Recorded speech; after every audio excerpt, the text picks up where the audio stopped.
Cool. Perfect. Welcome, everyone. Welcome to Ignite session 14. We're talking about winning the buyer. This is a very important one, especially for newer agents. Typically, buyer leads are easier to come by in the beginning of a career. Would you guys agree? Yeah. Not always, but typically that's how it goes. So this is an important one. Let's say this weekend you cover an open house for another agent. You have meet a buyer, you guys click, they agree to meet with you. Now what? Today's what we're going to cover. That now what? What do you do with them? So let me introduce myself, and then Chris and Teresa, you can introduce yourselves. My name is Ashley Harwood. I'm the Director of Agent Growth for KW Greater Boston, which is Back Bay, Chestnut Hill, and Framingham, Massachusetts. And I've been in the business for 9 years. In September, it will be 10, which is crazy. Goes fast. My name's Chris Triglione, and I am with Keller Williams in Portland, Maine. And my role here is the Director of Productivity Coaching. I'm also the assistant broker for the company. And I've been in the business since 2000. So coming on 23 years. So long time. It's amazing. My name is Teresa Kaywood, and I am also in the Portland, Maine Market Center with Chris, and I have been doing real estate since 2018, and currently I am the Market Center Tech Trainer. And I will tell you, before Teresa got licensed, she actually worked on staff. You started off as Dofi here and ended up getting licensed. And in 2014 is when I started. I do remember that date because that was July. So all right, we're still letting people in here. So all right, welcome everyone who is just joining us. We are about to dive in here. Hopefully you have your guide with you to take some good notes. And again, I will reiterate throughout, please ask questions, interrupt us, put your thoughts and everything in the chat, or just come off mute and ask questions, or we'll ask for examples too. All right, Ashley, should we find out, is there anybody who doesn't have the participant guide or needs it? Because I can drop a link in the chat if needed. I know we're on session 14, but just in case somebody's just joining us, I'll just drop a link in the chat for the participant guide if anyone needs it. And awesome. Thank you. There we go. Thank you. All right, cool.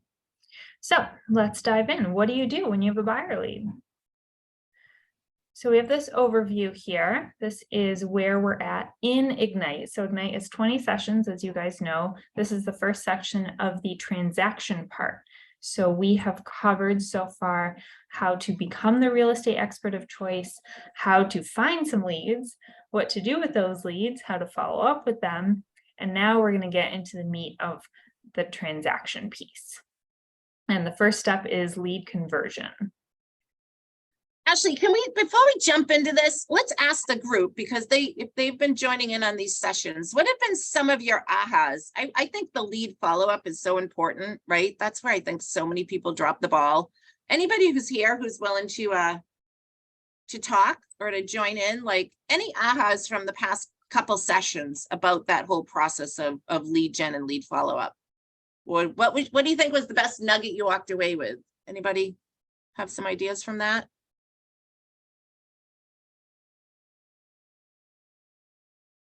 That's a good question, and I will add to it if anyone has any questions that are lingering from previous sessions.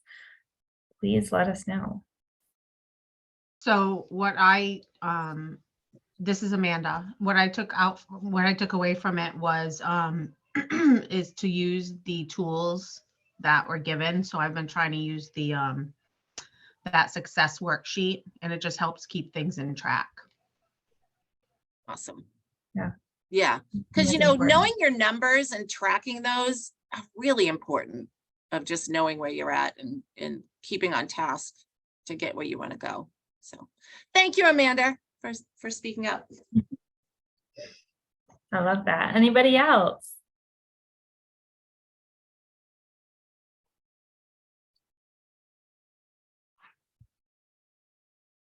No? Okay, Well, tracking your numbers, I'm glad we brought that up because as you talk to more people and have more buyer and seller appointments, tracking your conversion rates is going to become very, very important. So let's say you have 10 buyer leads over the course of however long, a couple weeks, maybe a month, 10 hot buyer leads, and you're able to convert 5 of them to have a buyer consult, which is what we're going to cover today. And then from that, 4 of them say, yes, I want to work with you. I will sign the buyer agency contract. And then out of those 4, 3 end up closing out a property. So I'm just making those numbers up for instance, but knowing your averages and tracking that year over year can see where you have room to improve and to see where you're doing really, really well.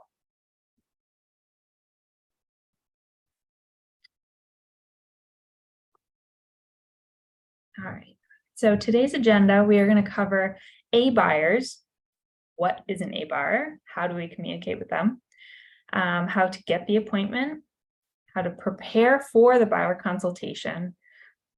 Those terms, by the way, are used interchangeably, appointment and buyer consultation. We're talking about the same thing, so don't get confused with the terminology.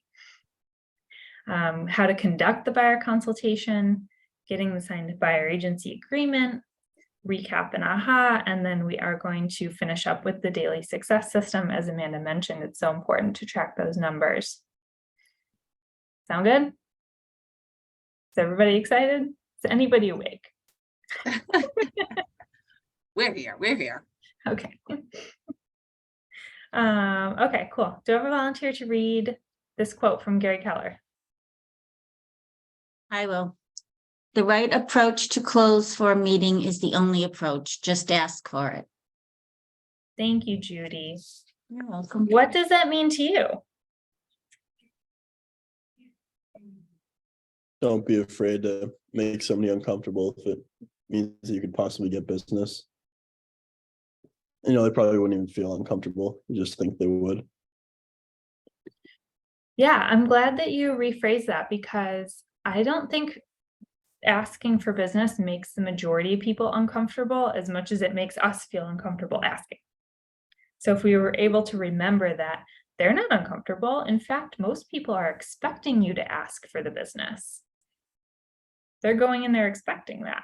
So as long as we stay out of our own way and we just like say, you know what, I'm not asking somebody to do something that's not going to be in their best interest. I'm asking for permission to help them. Awesome. So A buyers. If you look on your page here, there is actually no, this does not translate to your participant guide. So we're just going to roll with the slideshow. What is an A buyer? Does anyone know offhand what an A buyer means, the definition? If not, that's okay. I will tell you. I think it's like someone that's ready within 1 to 2 weeks. Is that it?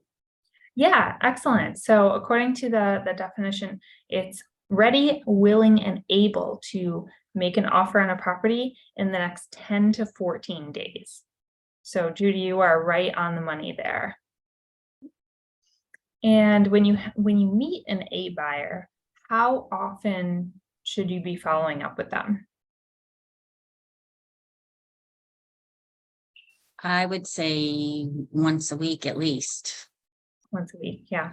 I also feel like you base it on the type of person they are. You can always get a feel of how much someone wants. Like they'll say, I'll reach out to you when I'm ready. Or if I see something I want to see, I kind of try to respect the person's wishes as well. Like one of the first things I like to ask people is, you know, how they like to communicate, whether it be email, phone, or text. Mm-hmm. Yeah. Absolutely. That's the platinum rule, right? Treat people how they want to be treated. Right. And especially with buyers, it's important that we aren't pushing them to anything. We're providing information and support and letting them know that we're here for them when they're ready. So a really good question to ask Well, actually, let me ask you guys, what's a good question to ask to determine if someone's an A buyer or a different kind of buyer? What would you ask them? When do you see yourself purchasing a property? Yeah, excellent, Jake. When do you see yourself purchasing a property? What Eric their says timeframe is. what Yep, their time frame is, sorry. awesome. Yeah, Eric and Teresa, you said that at the exact same time. Yeah, absolutely. It's very simple. Just have a conversation, figure out what their time frame is. Also ask them what their motivation is. Why do they want to purchase? What's going on in their lives right now? And how can you help? So once you have that time frame, you can get a sense of if they're an A buyer or not. So the material says we should be following up with an A buyer daily. Hmm. What do you guys think about that? Feel like that's a lot. I feel like for some buyers, that is a lot. For some buyers, if they're motivated enough and have a really tight time frame, it would be appropriate as long as Right. the expectation is set with them ahead of time.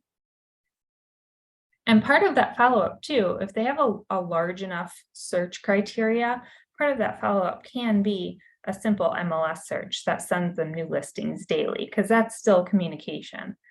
In my mind, that still counts. And then you're able to go in, depending on how your MLS is set up, or if you do it through command, even better, you can go in and see if they're looking at properties. And then if you see them looking at something, you can give them a call and say, hey, were you interested in this one? I want to make sure you saw it. Thoughts, questions? Okay. So the purpose here is when you meet somebody who's highly motivated, ready, willing, able, we want to stay engaged with them. We can't lose them. And then for all the people who are not ready right away, which is, let's be real, that's going to be the majority of buyers. Majority buyers are not going to be like, I need to make an offer today. They're going to be further down the road, a couple months, maybe even a year. And that's okay. That's where systems come into place. You see this chart here on the right-hand side. That's where you do that relationship management. You put them in the command. You stay in touch with them. You provide value. And you can still have a buyer consult. I'm a fan of having a buyer consult anytime, as early as possible. All right, so the next page here is the buyer service cycle. And today we're going to be focusing on number 3, the buyer consultation.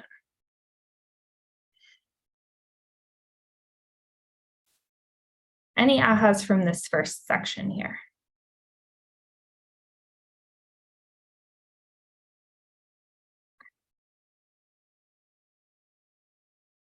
Let's move into converting your A buyers. So in your guide, we're on page 14.4 at the bottom. So here are 4 steps to converting your A buyers. Number 1, respond right away to lead inquiries. And I think this applies more for online leads or leads that are coming to you. If you're at an open house, obviously you're going to be in conversation with your leads right off the bat. But if you have a lead that comes in from another source, it's important to be the first one to communicate with them. Get valid and complete contact information, save it to command, and create an opportunity. Who wants to tell me what valid and complete contact information consists of? I know if you've been on the growth pre-calls with Brooke Silva on Mondays, you will know what this is. So does anyone have the answer of what pieces of information you need for a complete contact? You want their name, phone number, email, address, birthday, if you Yeah. can, just that key vital information. Absolutely. Alan got it exactly right. Full name, spelled correctly with correct punctuation, email, phone, home address, birthday if you can. Perfect. Thank you, Ellen. Determine their motivation to buy so you can. Ashley, can I jump in on that for one sec? Of How many course. of you have actually used the command app to like put somebody in your database? Just curious. Anybody here? Yeah. Oh, I see a hand. Nice, super easy. It's so easy to just, if you haven't been doing that, so easy to just open up the app on your phone, wherever you're at, add a contact. Super easy. Now they're there. You've captured their contact information, right? Much better than a little back of a receipt or a sticky note that gets lost in the side of your car. I know you've all got your phones with you all the time, so that would be my recommendation. I agree, 100%. Great point. The app is very easy Oh, too. it's so easy. It's easy to share with people. It's just, it's a good thing. Number 3, determine their motivation to buy so you can speak to it. What's important to them? Why is now the right time? This is an opportunity to differentiate yourself as a consultant versus a salesperson. Because the Yeah. salesperson is only concerned with selling them a house, no matter what. A consultant is trying to ask a lot of good questions and determine, is this the right time for them? Is this the right house for them? Based on their needs that they're going to tell you, because you're going to have a comprehensive buyer consultation. And Ashley, right, it's so important to understand their motivation and to know why they're buying or why they're making this move or whatever, because not only just getting them started and getting them to actually make an offer, I'm sure you've run into this too, throughout the process of the under contract process, while you're in a transaction, it's so valuable to know that, to bring them back to that motivation sometimes to help them to make a decision. And the more you understand what that real motivation is, like, it's going to help you throughout the transaction. 100%. And I've definitely encountered that, especially when things get a little hairy in the negotiations or after the inspection and they want to walk away. You can remind them, I'll use a real example. I had somebody one time who they were going to walk away over a $200 door knob, like a door handle, because it was supposed to be changed out and it wasn't. And they were going to blow up the whole deal and walk away. And I was able to remind them of their motivation because they have a growing family and they wanted more space for their kids. And they wanted to get out of their tiny apartment. Like, I was able to remind them of that and bring them back to that, to put it in perspective. Because when buyers are really in the weeds in the middle of a deal, sellers too, this applies to all clients, they are really in the weeds and they're not able to keep that perspective. So part of our job is to be able to remind them of that greater perspective and bring them back to the beginning where they said, this is why this is important to me. Because it's emotional, it can be frustrating It can be in the middle of the scary. transaction, right? So Yeah. there's that fight or flight starts going and people just are like, "Ugh," right?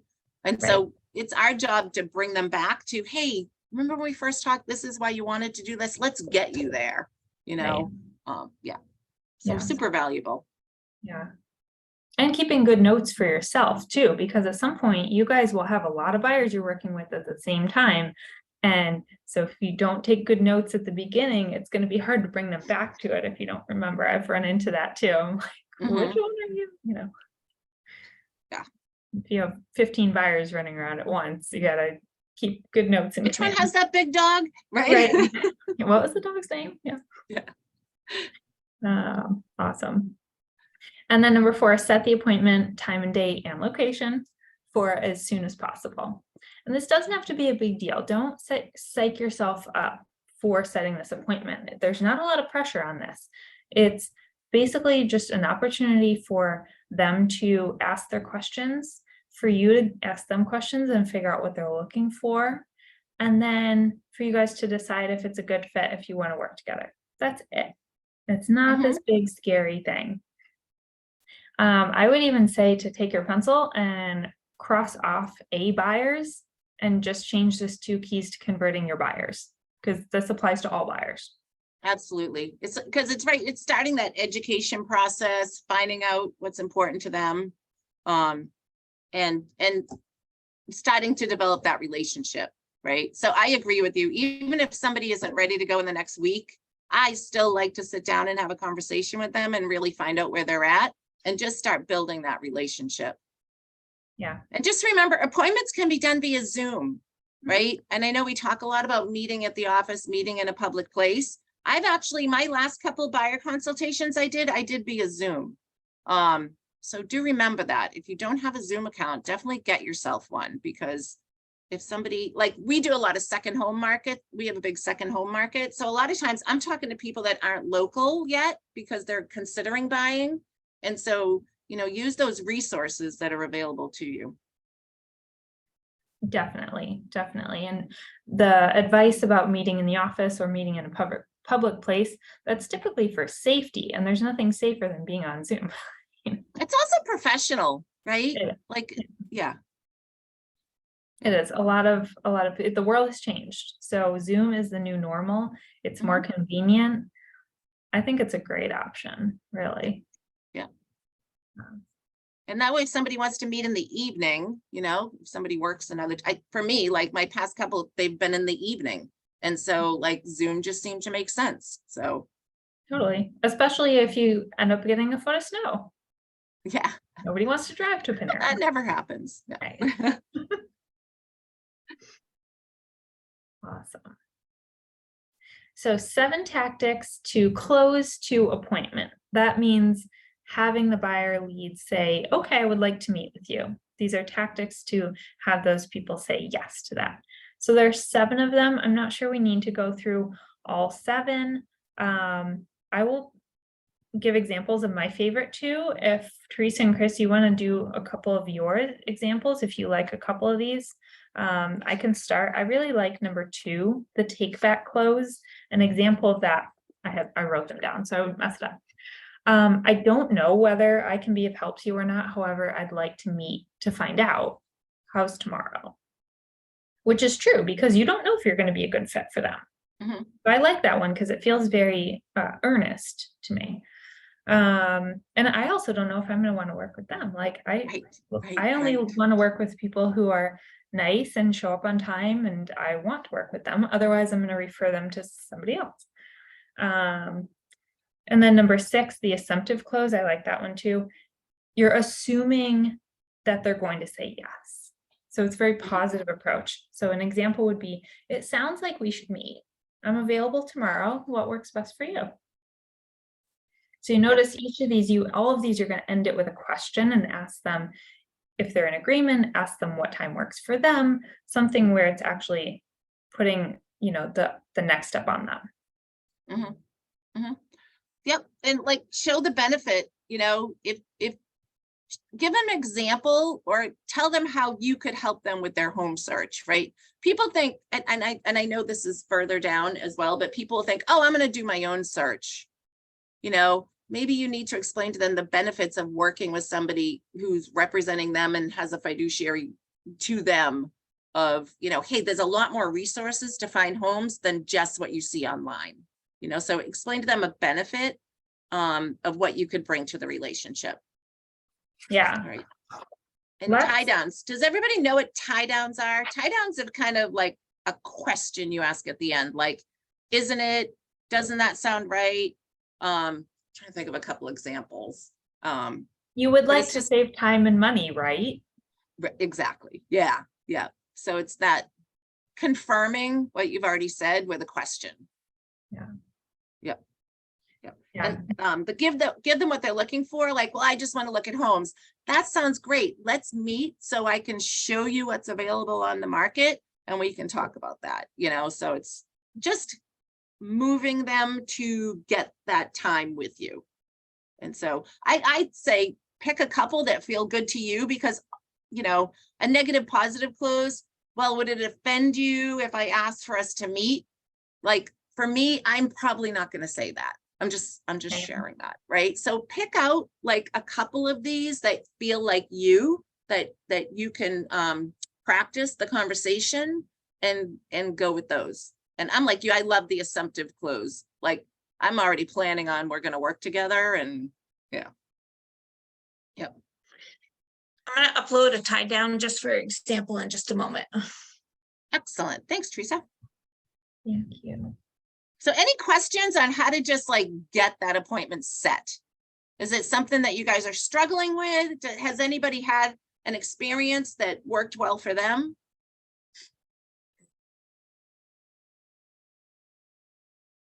Is anybody struggling with this and they need help with it? Yeah, we'd love to hear from one or two of you guys on this. Yeah, And I have a think, Yeah, yeah, go go ahead, ahead. Jack. Yeah, so I've been doing a bunch of open houses for other agents trying to get buyer clients. And a lot of people that come through are already represented by somebody. Are they worth the time to try to meet with and get their business, or should I just leave them be?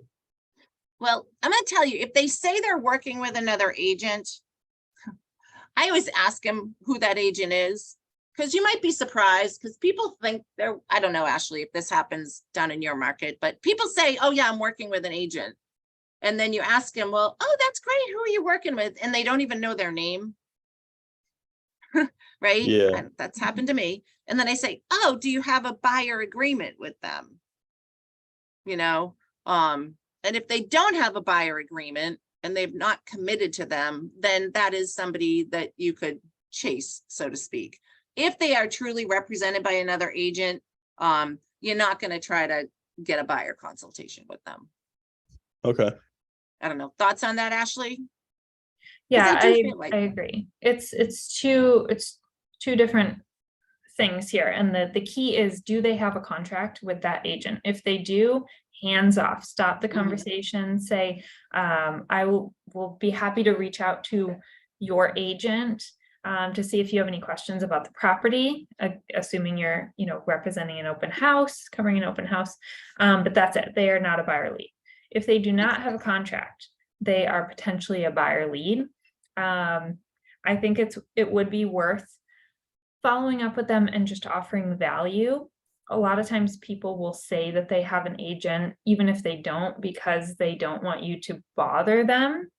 So if they feel like you're not going to bother them and instead you're actually going to help them, then they'll be more inclined to give you an accurate email address that doesn't have misspellings, and this is where you can do number 1 and number 4. You can show the benefits, give them what they're looking for, and maybe even say, I'd be happy to set you up on a search. And I would also love to meet to go over in more detail what you're looking for, because my office has a lot of coming soon properties and off-market properties. And I'd love to be able to have a clear understanding of what your needs are so that I can go back to my colleagues and maybe even find you something off market. Mhm. And a lot of times that's a good carrot for people because that's something they can't get from Zillow. Right. It's just offering something different. I do want to open it up a little bit though and ask you guys, what are some other ways in addition to off-market properties? What are some other ways that you differentiate yourselves and would explain to a buyer why a buyer's agent is helpful for them? I mean, why can't they have access to all the MLS through the internet? Why can't they just go find their own property?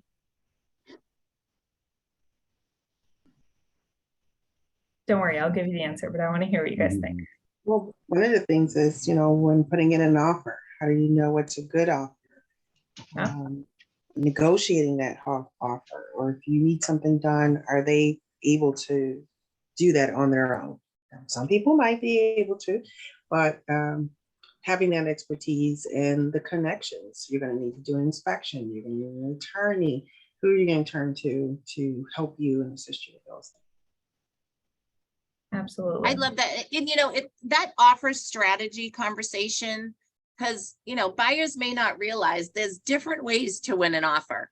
It's not always price. So explain to them that, hey, we're going to strategically position your offer so you have the best opportunity to get this property. Yeah, and that's great. And I love that, hey, I work with professionals all the time. You need help with something, I can help you with that. You need an attorney, you need an inspector. Yep, That's great. Absolutely. Offer negotiation, offer strategy, vendor partners, those are all amazing resources that you can provide to your buyers that they can't easily get on their own.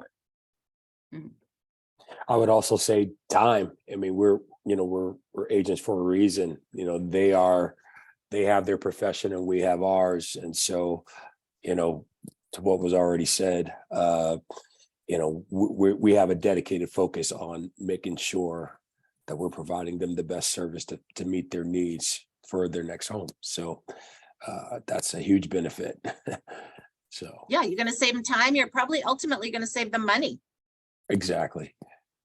Good morning, you guys. Can I just add something? Of course. I know we're talking about like buyers, but I do have a similar situation that I kind of would like advice on. So, I had known a landlord that I had my family had recently moved out of his units and he redid them. So he has 3 available apartments. So I had reached out to him. I'm a new time agent, so I was kind of nervous. And I was just asking him like if he would be, open to let me help him find, tenants. And then he was just like, oh, Brittany, that's nice or whatever. I'm excited that you're into real estate, but I already went through 2 agents already and they told me they were going to help me and nobody helped me find nobody. So I think I'm going to do it on my own. So I was kind of like nervous because I'm like, oh man, it's my first call. Like, what do I say? So I was just like, well, maybe you can let me come and talk to you to give you, a different take on it. But then he was just like, well, I think I'm going to do it myself. Then he started like talking about numbers and he was just like, oh, and then they told me they wouldn't charge me a fee, but they'd put it in. So then I kind of got nervous as a new agent when he's talking about numbers and stuff. So like, what do you guys have as tips for when people start talking about numbers and you're new? What kind of numbers was he talking about? Oh, just like fees. Like, sorry, not numbers like that, but like fees. Like, oh, Like You're this, talking about fees. commission? yeah, no, like fees. He's saying like, oh, they're not charging me a fee to come and look and find a tenant, but they'll charge a tenant fee or something like that. I was kind of confused because I'm new, so I didn't really get it. I just started like getting panicky because I'm like, oh, what? I don't know. Okay. In that situation, let me pop my email in the chat box. Why don't you reach out to me privately Okay. and we can go over that because that's more of a specific like landlord commission conversation and it can vary a lot depending on where you're at, Okay. So Thank you. shoot I me am an happy email to- and we'll, I am happy to throw in an idea about if somebody says, oh, I worked with another agent, they didn't do anything for me. When somebody's bashing agents, like, I don't need an agent, I'm just going to do it on my own. Have some empathy for that. I'm sorry you had that experience. There is a script in regards to like, I'm sure you've been out to eat and you had a server that you probably didn't get good service and you were not happy with the whole experience. So have you never gone out to eat again? Right? It's that that's a whole good like one. empathize with it, and right here, we talk about empathy, like have some empathy for them, acknowledge that they had that experience, and then jump into how you can provide a better experience for them through the benefits, through what you can do for them. Thank you. Yeah, I agree. And I will also add just in a more broad sense, because this comes up with for sale by owners on the sales side, as well as the landlord side. A lot of times they'll say, oh, I'm just going to do it myself. Okay, great. Again, empathize with them first. I totally understand that. I appreciate that. I will, how do you want to say this? I will low-key keep in touch with them just to offer value. Just, so you tell them, I will be here if you have any questions, if you get stuck, if you need anything. I'm not going to push. If you know that they don't want to be pushed, don't push them. But just stay over here as a resource, because 9 times out of 10, they will end up wanting your help. And if you're the person who's been helping them all along, you're the one they're likely going to go with. Right. And I think, referring to the screen, the best thing you can do is say, tell me more about that. What about your relationship, or what about that experience were you troubled with, or what didn't go well? So you really understand like his frustration specifically about what the agents did or didn't do. Right. So then you know what he's looking for in an agent. I think, that asking really good questions, and when they, whenever somebody kind of tells you something, and what else? Oh, tell me more. The better you can get at kind of digging deep and peeling back the onion, so to speak, the better off the relationship's going to be. And you may also discover, maybe I don't want to work with this guy either. Maybe he has unrealistic expectations, right? But you'll never know unless you really dig deep with the questions. Yeah, definitely. It sounds like in this situation, the previous agents were not clear on Mhm. compensation from the start. So be very clear in your conversations with all leads, buyer, seller, landlord, tenant. What are the fees? How does it work? What do you charge? For buyers, it's pretty straightforward. They don't have to pay you out of their pocket when they sign anything. So Mhm. explain how that works and show them that they're not paying more or less if they work with you versus going directly to the listing agent.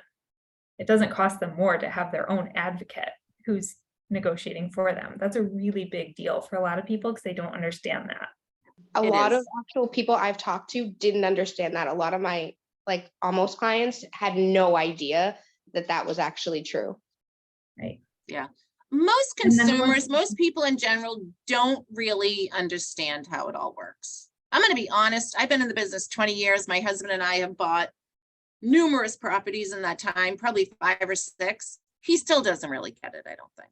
So they don't really understand the process. And I think, and Ashley, you can chime in on this. Most of the time, if somebody is frustrated with their agent, or they feel like their agent didn't do a good job, or whatever their experience was, if it's negative, a lot of it comes down to lack of communication. There's Yes. questions the buyers had that the agents didn't answer, or they just didn't communicate the process. Or don't you think that, Ashley? So many, Oh, yeah. a huge percentage is just a communication issue. Oh, yeah. And it's agents being reactive instead of proactive. Always leave a conversation with a lead or a client with them having a clear understanding of what comes next. That will solve so many issues. That will save you so much time. You make the phone call first to them to get ahead of the problem, not even problem, just the next step. Sometimes it's a problem. But set the expectations ahead of time. One thing, I don't think it's in here, but one thing I always tell buyers at the consult is things are going to go wrong during this process. And part of my value to you is to prevent a lot of them, is to solve a lot of them without you knowing about it. And then the 1 or 2 that you have to know about, and we'll deal with it together, and you'll have me as a guide. And I'll handle, 99% of that stress and work. Mhm. And that's a huge value because a lot of, especially first timers, they don't know the process. And even people who act like they know the process still go through the explaining it all, because a lot of times they really don't understand really how it all works. But we'll dig into that a little more as we go. That's true. All right. Does anyone have a buyer objection that they've heard in the field? And we can go through these 5 steps of handling that objection. Does anyone have a real one that they want to use? Interest rates are going up. Okay. Interest rates are going up. All right. So ask some questions. What would be an example of a question you could ask around that? Have you had a previous mortgage, and if so, what was your rate then? Yeah, that's a good question. You'll never know the answer. Maybe they will say, oh, we had a mortgage from 30 years ago and it was 12%. Fantastic, great news. It's not 12% anymore. Another good question around that would be, I totally understand that, the news is very scary right now around this, and it has changed certainly from the past few years. Have you had the opportunity to speak with a lender yet? And look at the numbers for you. see what they say. That's an important question regardless of their objection. Make sure they're pre-approved. Please do not take buyers out to look at properties until you have that letter in hand. I also like to bring them back to, it's the monthly payment, like it's not the rate, right? It's that marry the house, not the rate, right? Because there may be potential down the road to refinance, and it all, does it financially make sense based on the monthly payment you're going to be paying, right? Because rates will change, and if they come down, there may be an opportunity to refinance. Absolutely. It's all about that net for the month. What are they comfortable with? Mhm. So ask good questions. Number 2, empathize, just like Chris was saying. I totally understand that. That makes sense. I would feel the same way if I were you. That's an important step. Guys, don't skip number 2.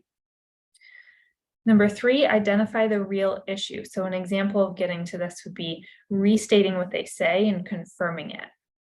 So if they say the rates are too high, and say, okay, I hear what you're saying, I understand. Let me just confirm that this is your main concern about buying right now, is that the rates are too high. Is that right? Yes, okay. All right, so here's a solution. Marry the house, date the rate, talk to them about the net monthly payment, and then urge an agreement, which means, I'm not sure I love how that's phrased, but okay. Encourage an agreement. How's that? I like Encourage that. an agreement. Basically, if you're not at the appointment yet, which we're assuming in this process of this Ignite session, we're not quite at the appointment, we're still getting the appointment. So the agreement would be the agreement to meet for the appointment. So why don't we sit down and talk through this? Why don't we meet on Zoom and talk through this? We That's can an address your easier- concerns. Yeah. Yeah. It's an easier conversation to have, in my opinion, at an open house, because they know you're busy. And so it's pretty easy to say, you know what, I would love to just sit with you one-on-one in a quiet space for 15-20 minutes and really just focus on what you're telling me so I can concentrate. And they'll be like, oh yeah, sure, that makes sense, you know. Yeah. Make it about them, you know. Right. Yeah. Cool. Any ahas from this section? I'm also totally cool if you guys want to skip the ahas and just wait till the end and give them, but up to you. If anyone has any amazing light bulbs going off right now. Yeah. And I would just say, as an aha, if somebody's really hesitant to even really sit down and have a conversation with you, try to understand why that is, right? And it's that, ask those questions, empathize, and then you have to ask yourself, how serious a buyer are they really? If they really won't even take 15-20 minutes to just sit down and have a conversation and help you get them to where they want to be. Yeah. So I think one of the main objections that I hear and that my agents hear are the root of the objection is, we're afraid this is going to cost money, but they're not going to say that. So they will say all these other things that are fake objections to cover up the real objection, right? Chris, do you see this too? I do. And plus, they don't really know you yet. So they Right. don't trust you yet, right? Like, so take that time to build that relationship so they do know, like, and trust you.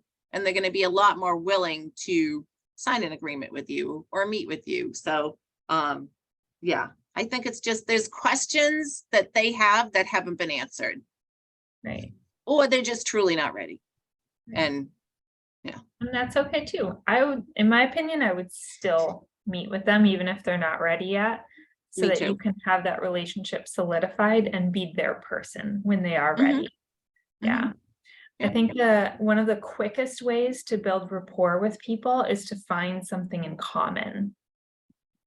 So depending on how you're meeting the person, you might already have something in common if you're meeting them through a group or somewhere where you guys are doing something together.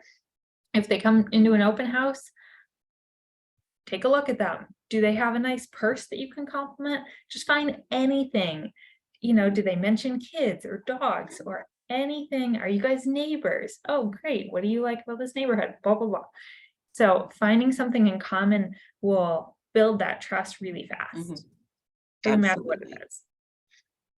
And we really find that out by just asking questions, Yeah. you know, like Being friendly, being not conversation. pushy. Yeah.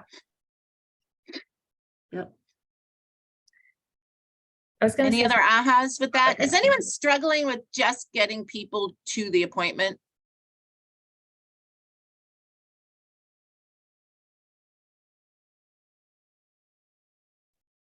Good Yeah, I'm question. struggling getting people to the appointment.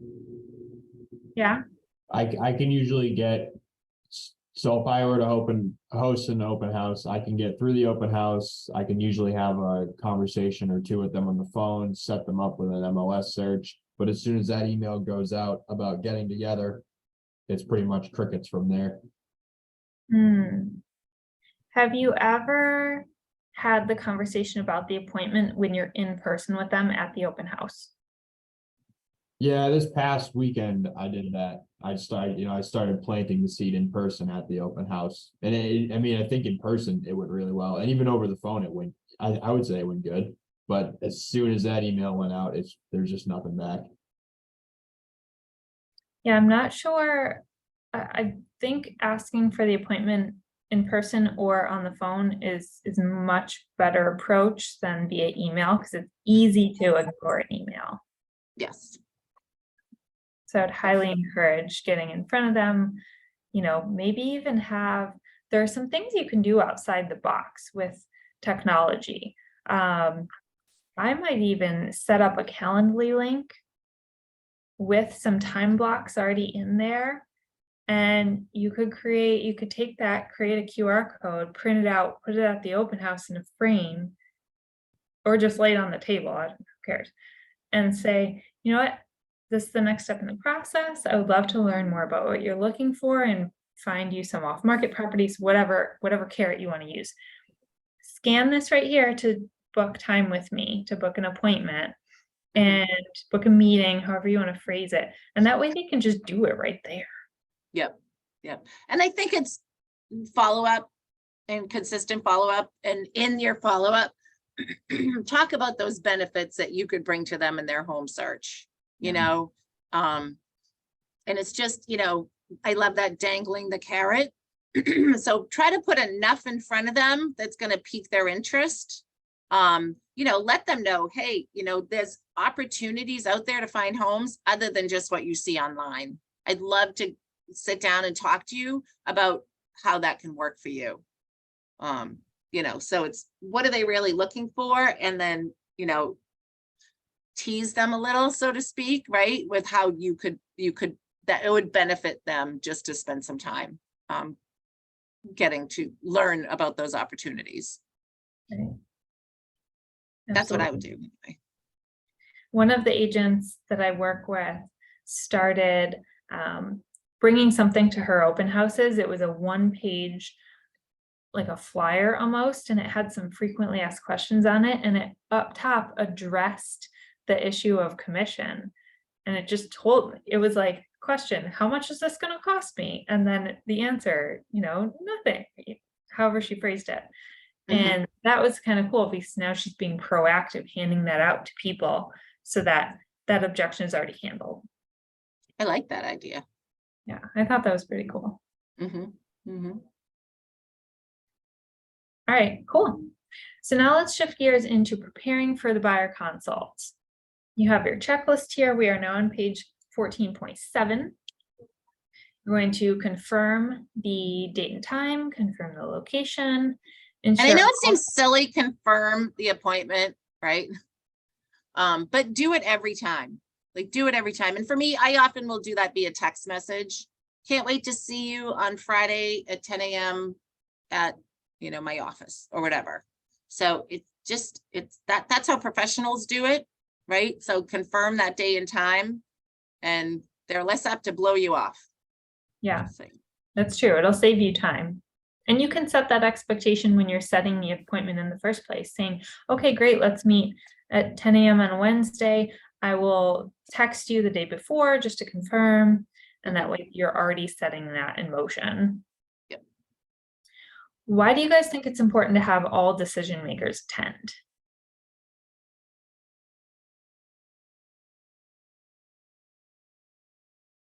I would say in case you're walking into a divorce situation. Okay. Yeah, it's good to know what the situation is ahead of time so you can know. I mean, if it is a divorce situation, you might have to do 2 separate buyer consults and maybe 1 listing appointment. Yeah. This can get a little hairy, but Won't it ultimately save you time?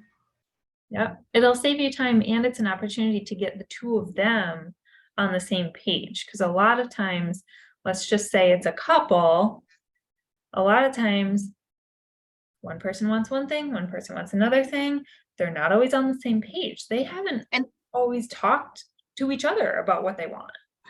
And they may not even realize that till you're sitting down with them. Exactly. Like, he might be like, oh, a garage is non-negotiable. I have to have it. I have to have it. And she's like, I don't really care if we have a garage, you know? So, and they don't even realize they're not on the same page until you can really sit down and ask some great questions. Yeah. I will share my favorite strategy for this with you guys, and that is bringing some blank pieces of paper. And you can do this over Zoom too, but just tell them to have some paper with them if they're meeting on Zoom, but bring them some paper. You give each of them a separate piece of paper and say, okay, we're going to play a little game. You're going to write down your top 5 must-haves and your top 5 absolutely do not wants. And don't look at each other's, don't talk to each other. It's individual exercise. And then we'll come back together and review the lists. And sometimes they always laugh and I'm like, yeah, it's goofy, but it's really important. So let's play along. And at that point, I've built enough rapport with them that they will play along. And it's a really, really important, it really is an important exercise to figure out what their must-haves and their non-negotiables are. And then sometimes I send them home with homework, like, you guys have to make these lists match. Mm-hmm. Yep. It also gives you some insight into their relationship a little bit when you do that little game. I love to do that too, because you'll get an inclination as to like who really is the decision maker in the family. Yeah. I was going to say that because usually ultimately one person will defer to the other. And that gives you an opportunity to kind of figure out what that dynamic looks like as well. That is very true. That's very true. Yeah. The other thing that can sometimes complicate matters is if there's a third decision maker, which sometimes is mom or dad.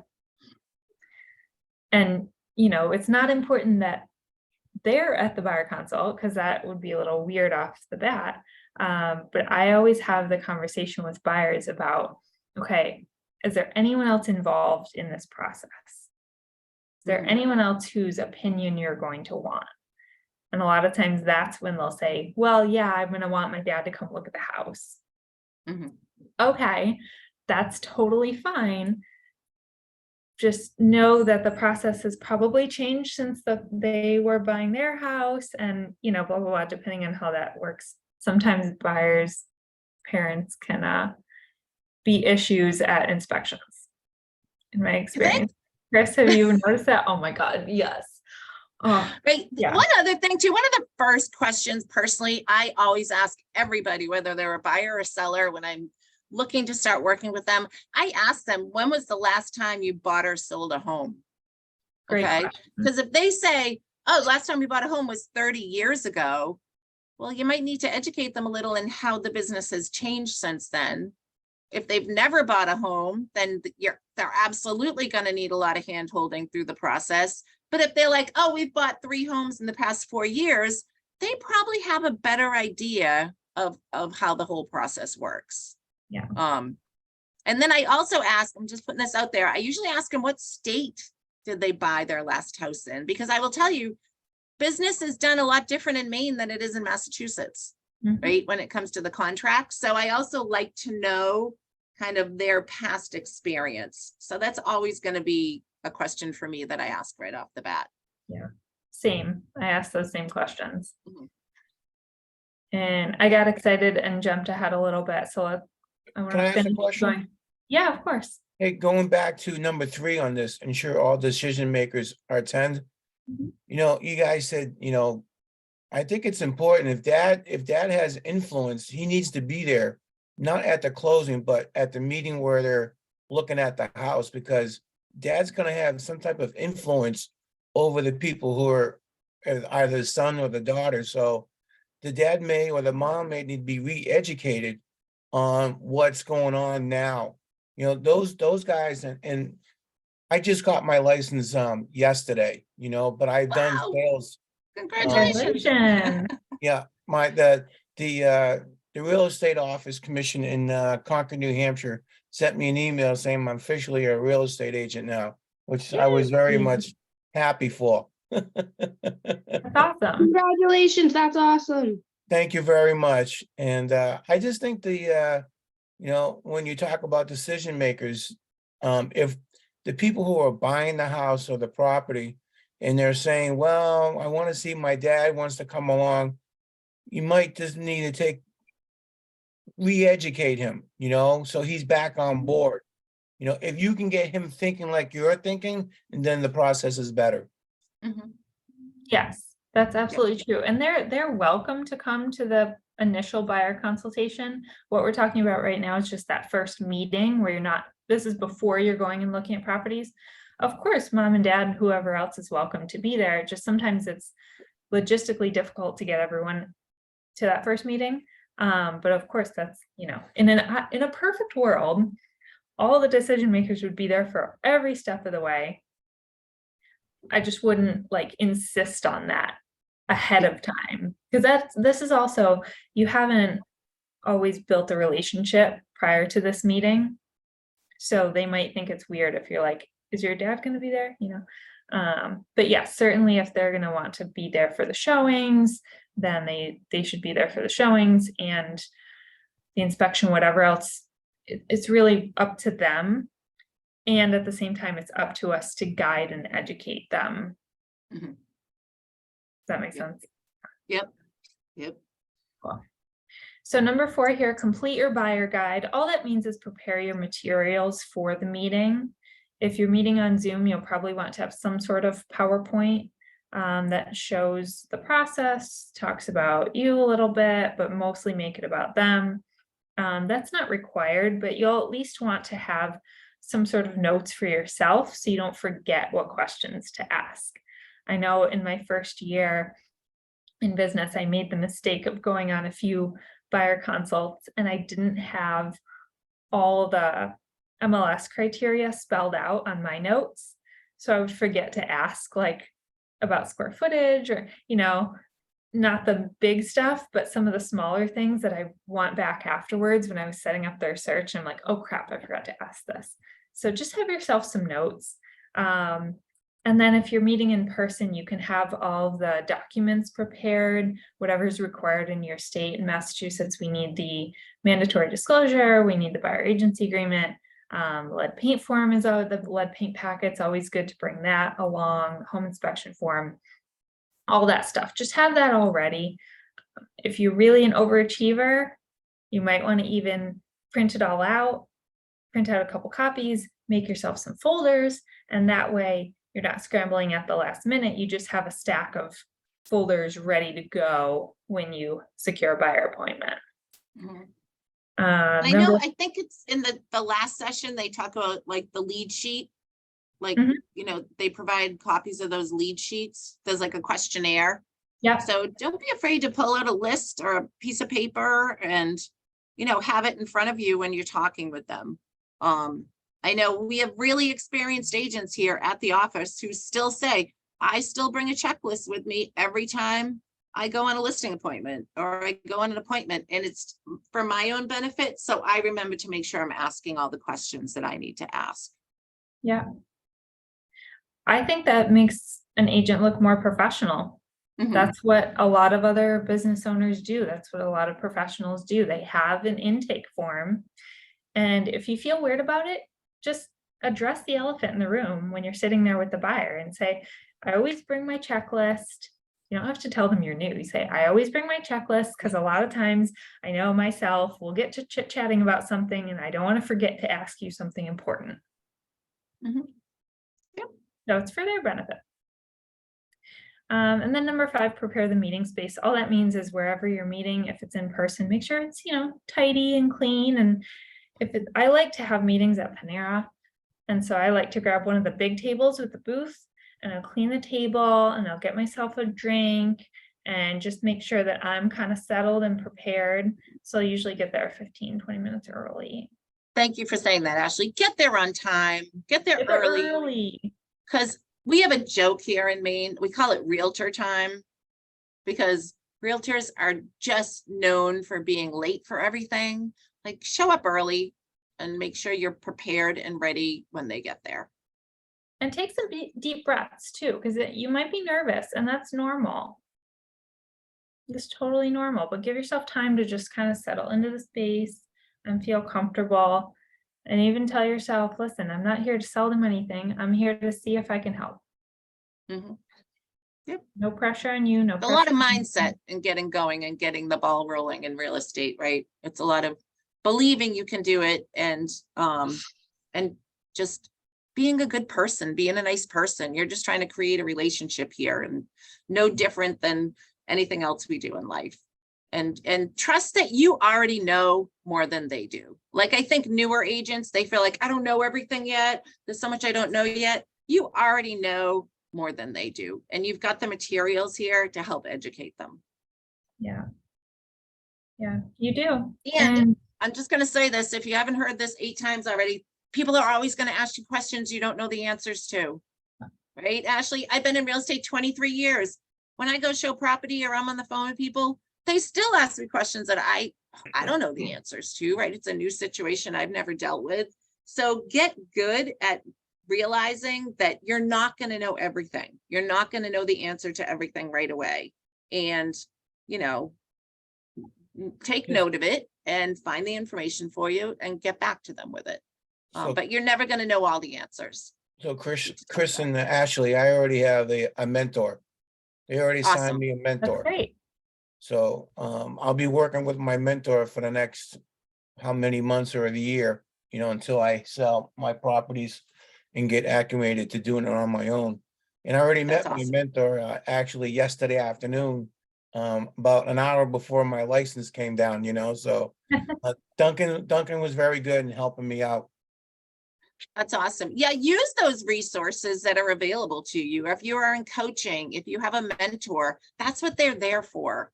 It can be a lonely business. If you work in a home office and you're doing this on your own, leverage that and use those resources that are available to you.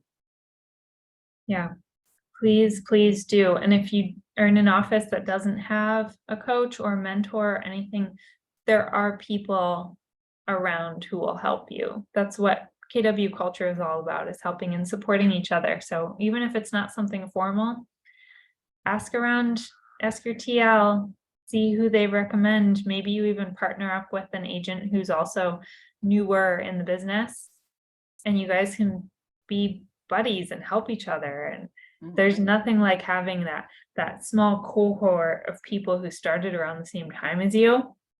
Some of my best friends in the business are people I started with, I went through Ignite with, and we kind of built these businesses alongside each other and helped each other along, cover for each other when you're on vacation. Like, it's good to have relationships like that in your office.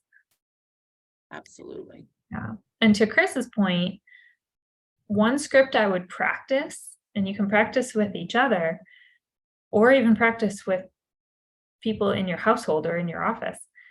And that's the script where somebody asks you a question and you don't know. What do you say? Get really good at that script. What do you say?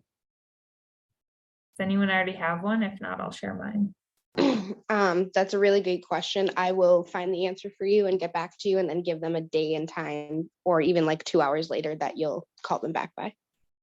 Ding, ding, ding, ding. Perfect. Yeah, Yeah, that's Yeah. a great question. Yeah. absolutely.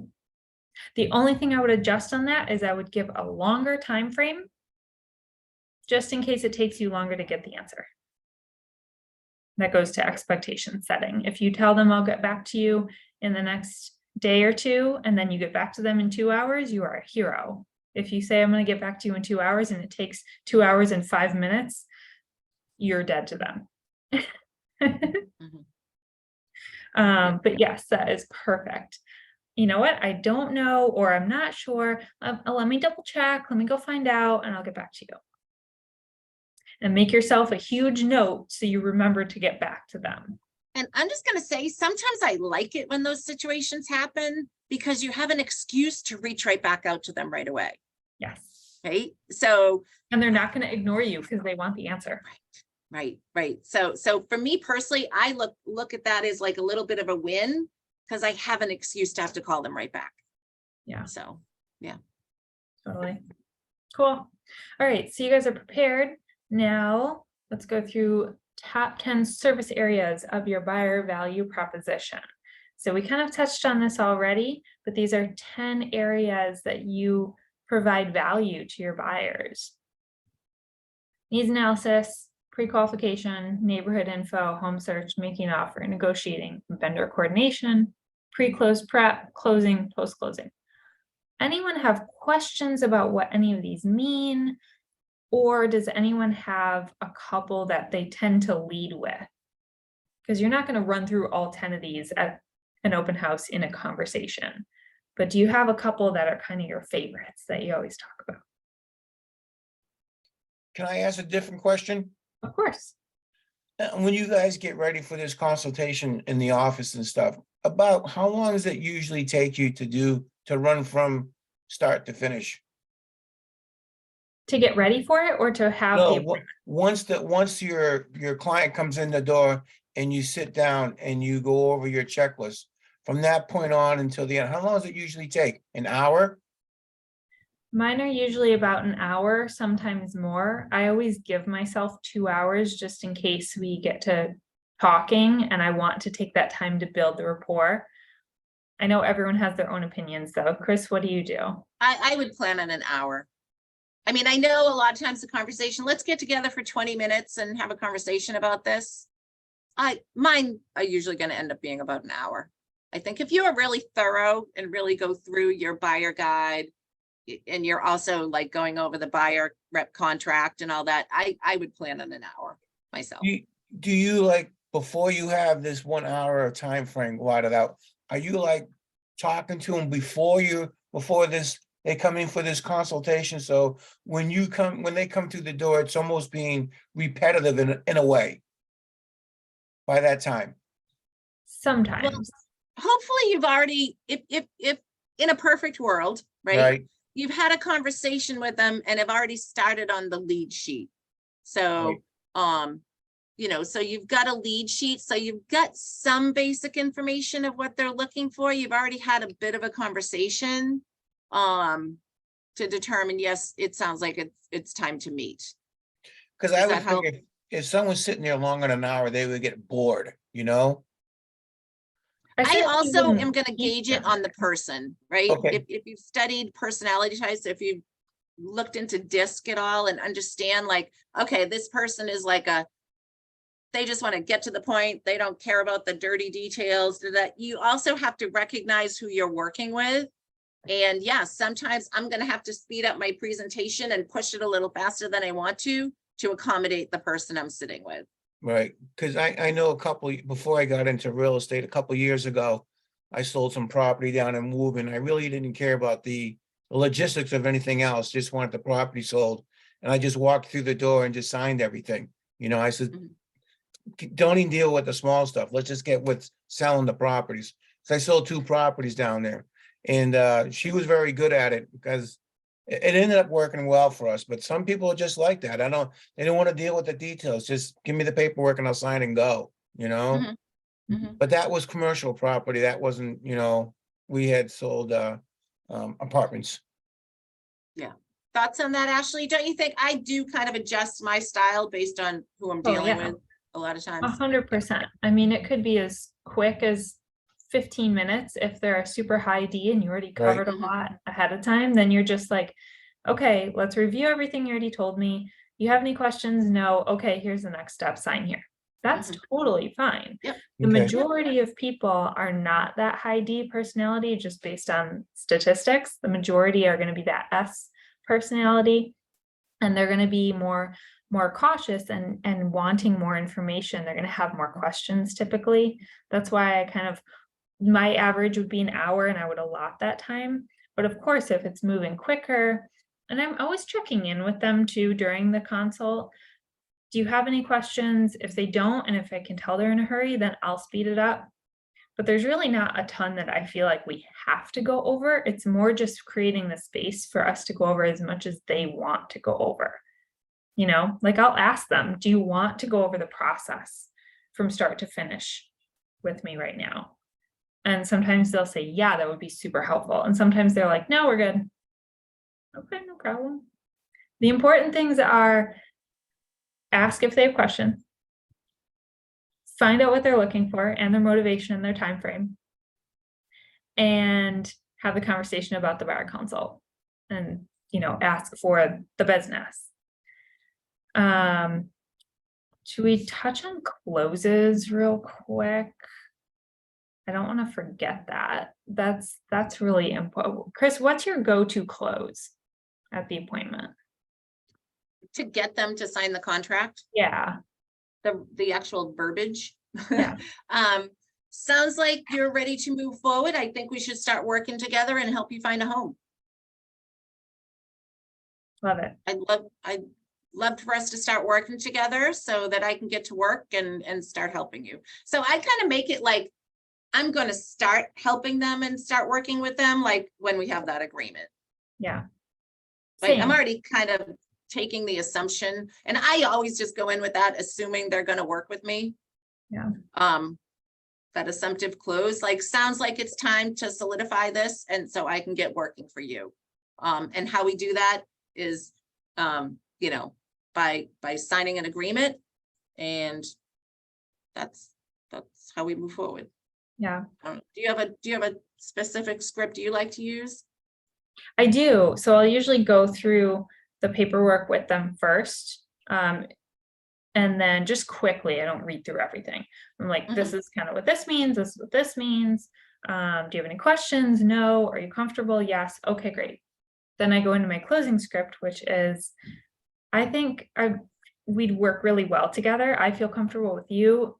If you feel comfortable with me, let's sign the paperwork and make it official and get started. Awesome. So we do have a question in the chat. Yeah. How do you explain the agreement with them if it's exclusive right to sell or exclusive right to buy, I would say, right? Without it sounding scary to them. What do you think, Ashley? I know what I think on that one. I think it's getting ahead of their objections if they're not outwardly telling you. So the biggest objections to signing the agreement are they feel like it's going to cost them money, or they're afraid. Sometimes people are afraid that if they sign something, it means they have to buy a house. So I will just say that, and seriously, I will say that in the appointment. I'll say, you know what? A lot of times buyers are fearful that if they sign this agreement, it means they have to buy a house.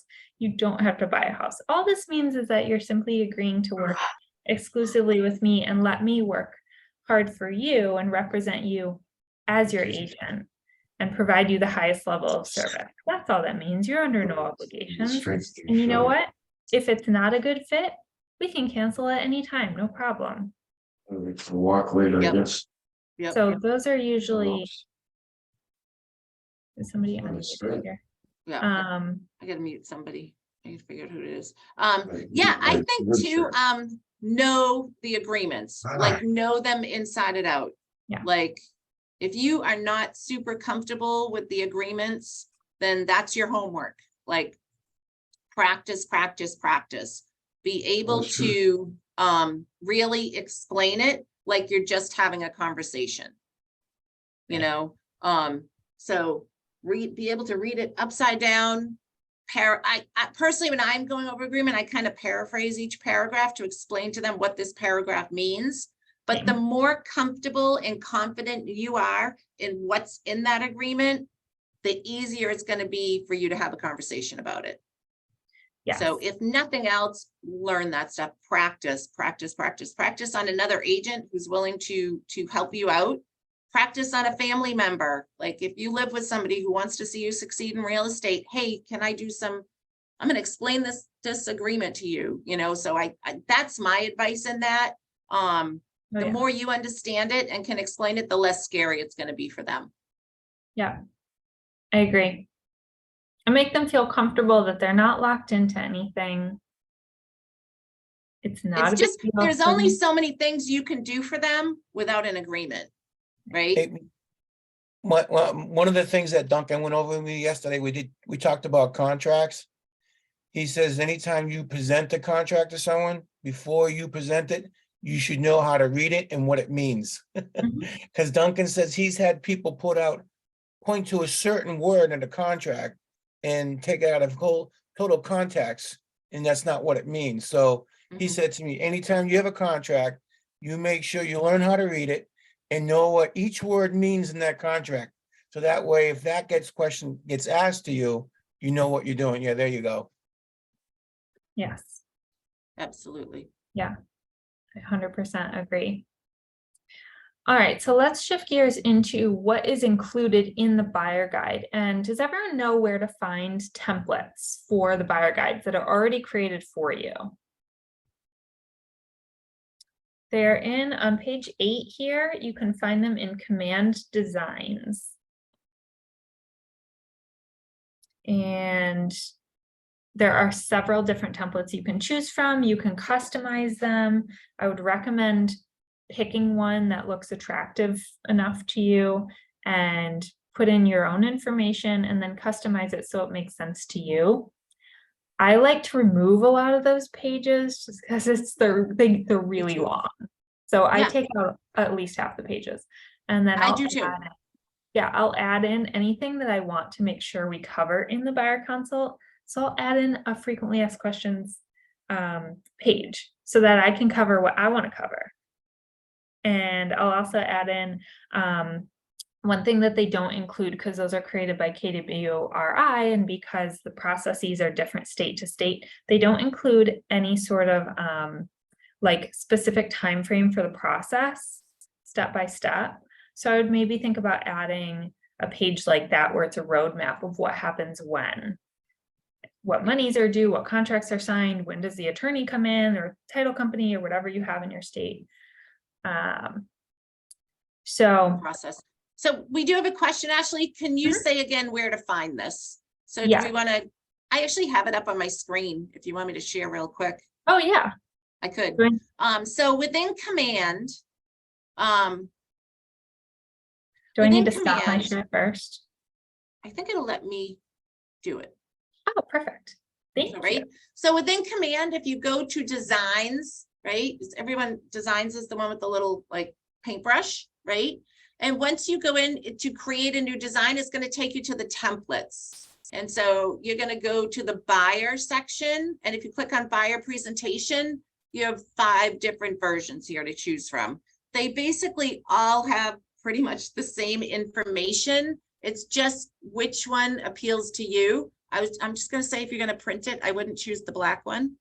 That's my thought. A lot of Right? ink. A lot of ink. And then you're just going to use that template. And when you do click on to use the template, there is going to be like, okay, a little pause there. There is going to be like an instruction sheet at first, and then you can pick and choose to include which pages you want in this, right? So it's going to take you to the menu and you can see exactly what is in each page, right? And I do the same. I eliminate probably half the pages. I like to keep mine fairly simple, but make sure I'm giving them enough information of what they need to know. And you can edit, you can edit out the text, you can edit the fonts, you can edit your logos, all of that. You can customize it. My recommendation is have one ready to go that all you have to do is go in and tweak it and like change their name, right? So if somebody's like ready to do something, you don't have to recreate the wheel every time. You've got kind of a basic buyer guide ready to go. So, Yeah, so it's not a huge process if somebody wants to meet with you. I would And then agree have with it so you can display it digitally as well as you could hand it to somebody. I would agree with that. And I would also have some generic ones locked and loaded in your card just in case that Mhm. don't have their name on it. Because you can go in and customize these and pull different neighborhood info and anything. I probably wouldn't do that because that's just going to be a lot of work when you scale your business and have a lot of buyer leads coming in and a lot of appointments. That'll just save you time later on.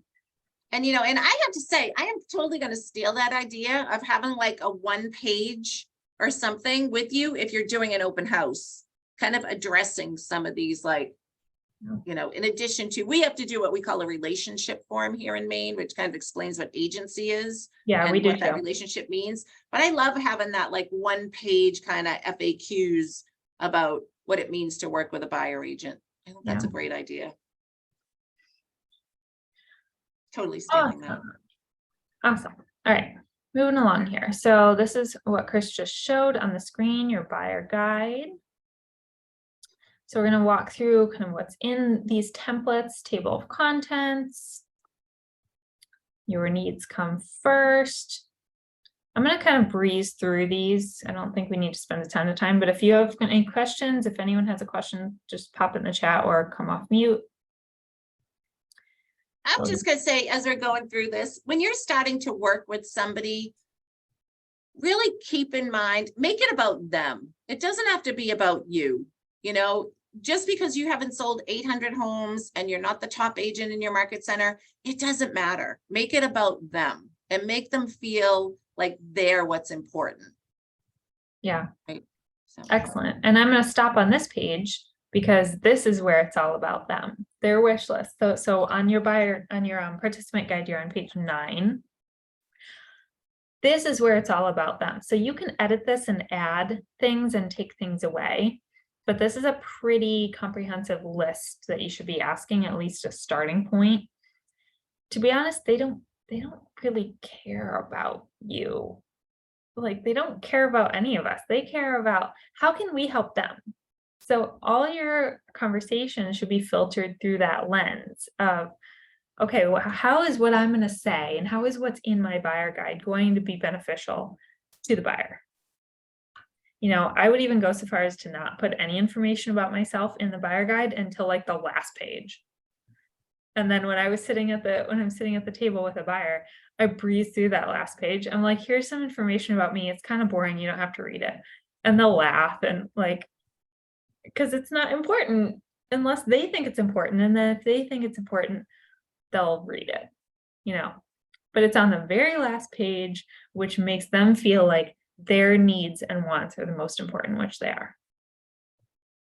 So let's run through this list real quick. Who will be living in this home?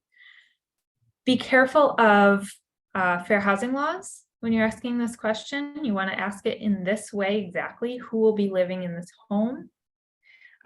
You're not allowed to ask about kids specifically. You are allowed to ask about pets.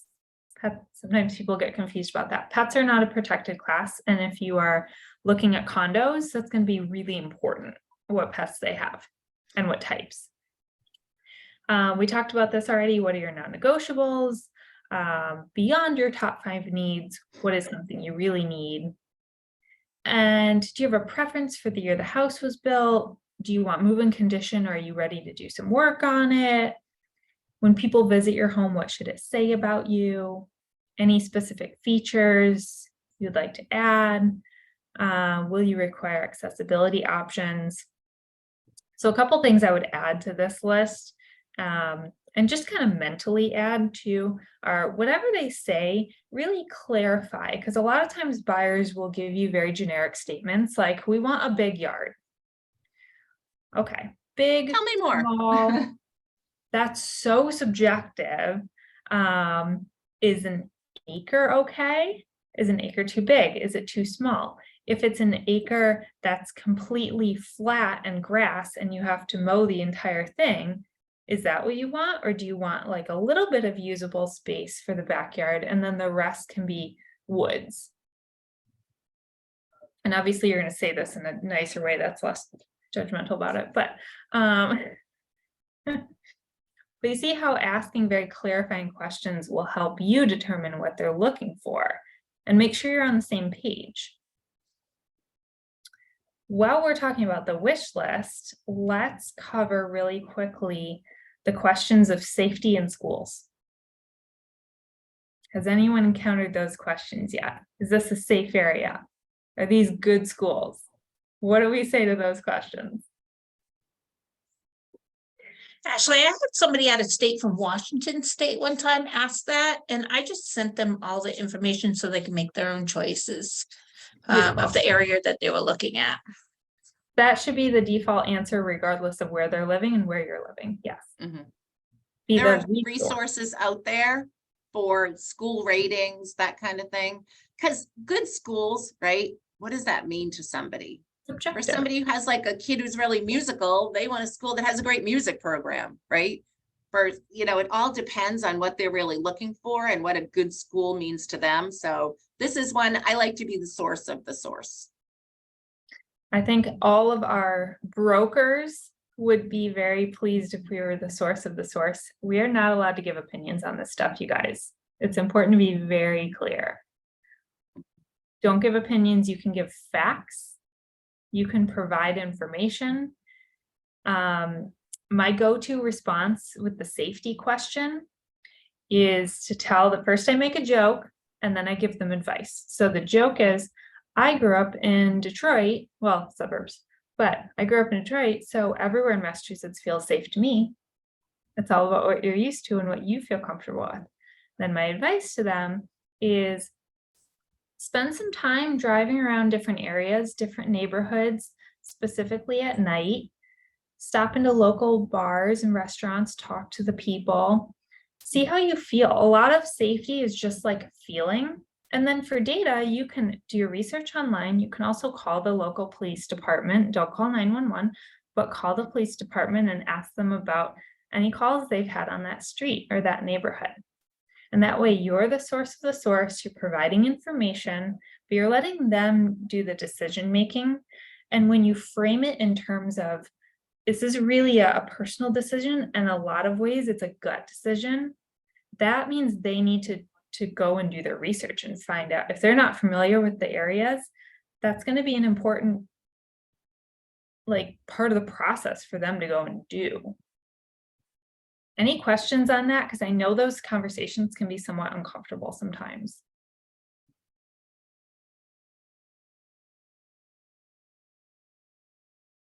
No, we're good. Awesome. All right. So what else do we have here? Neighborhood insights.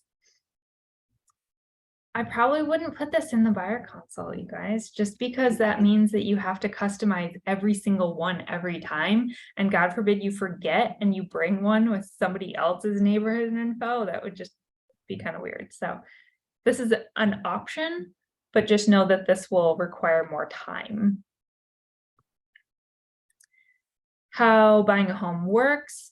Review these pages very, very carefully to make sure this is correct for your state and your local area, because some of it will change. Yeah, do remember, these are put out by KWRI, so it's kind of generic. So make sure when you're creating your guide that you're reviewing those steps, so make sure it matches how things work in your area. Right, and if you don't know, print off a copy, give it to somebody in your office and say, hey, can you check this out and make sure this is correct? Mm-hmm. Yeah. Home loans, Keller Mortgage is an option for people, and you can choose to tell your buyers about it.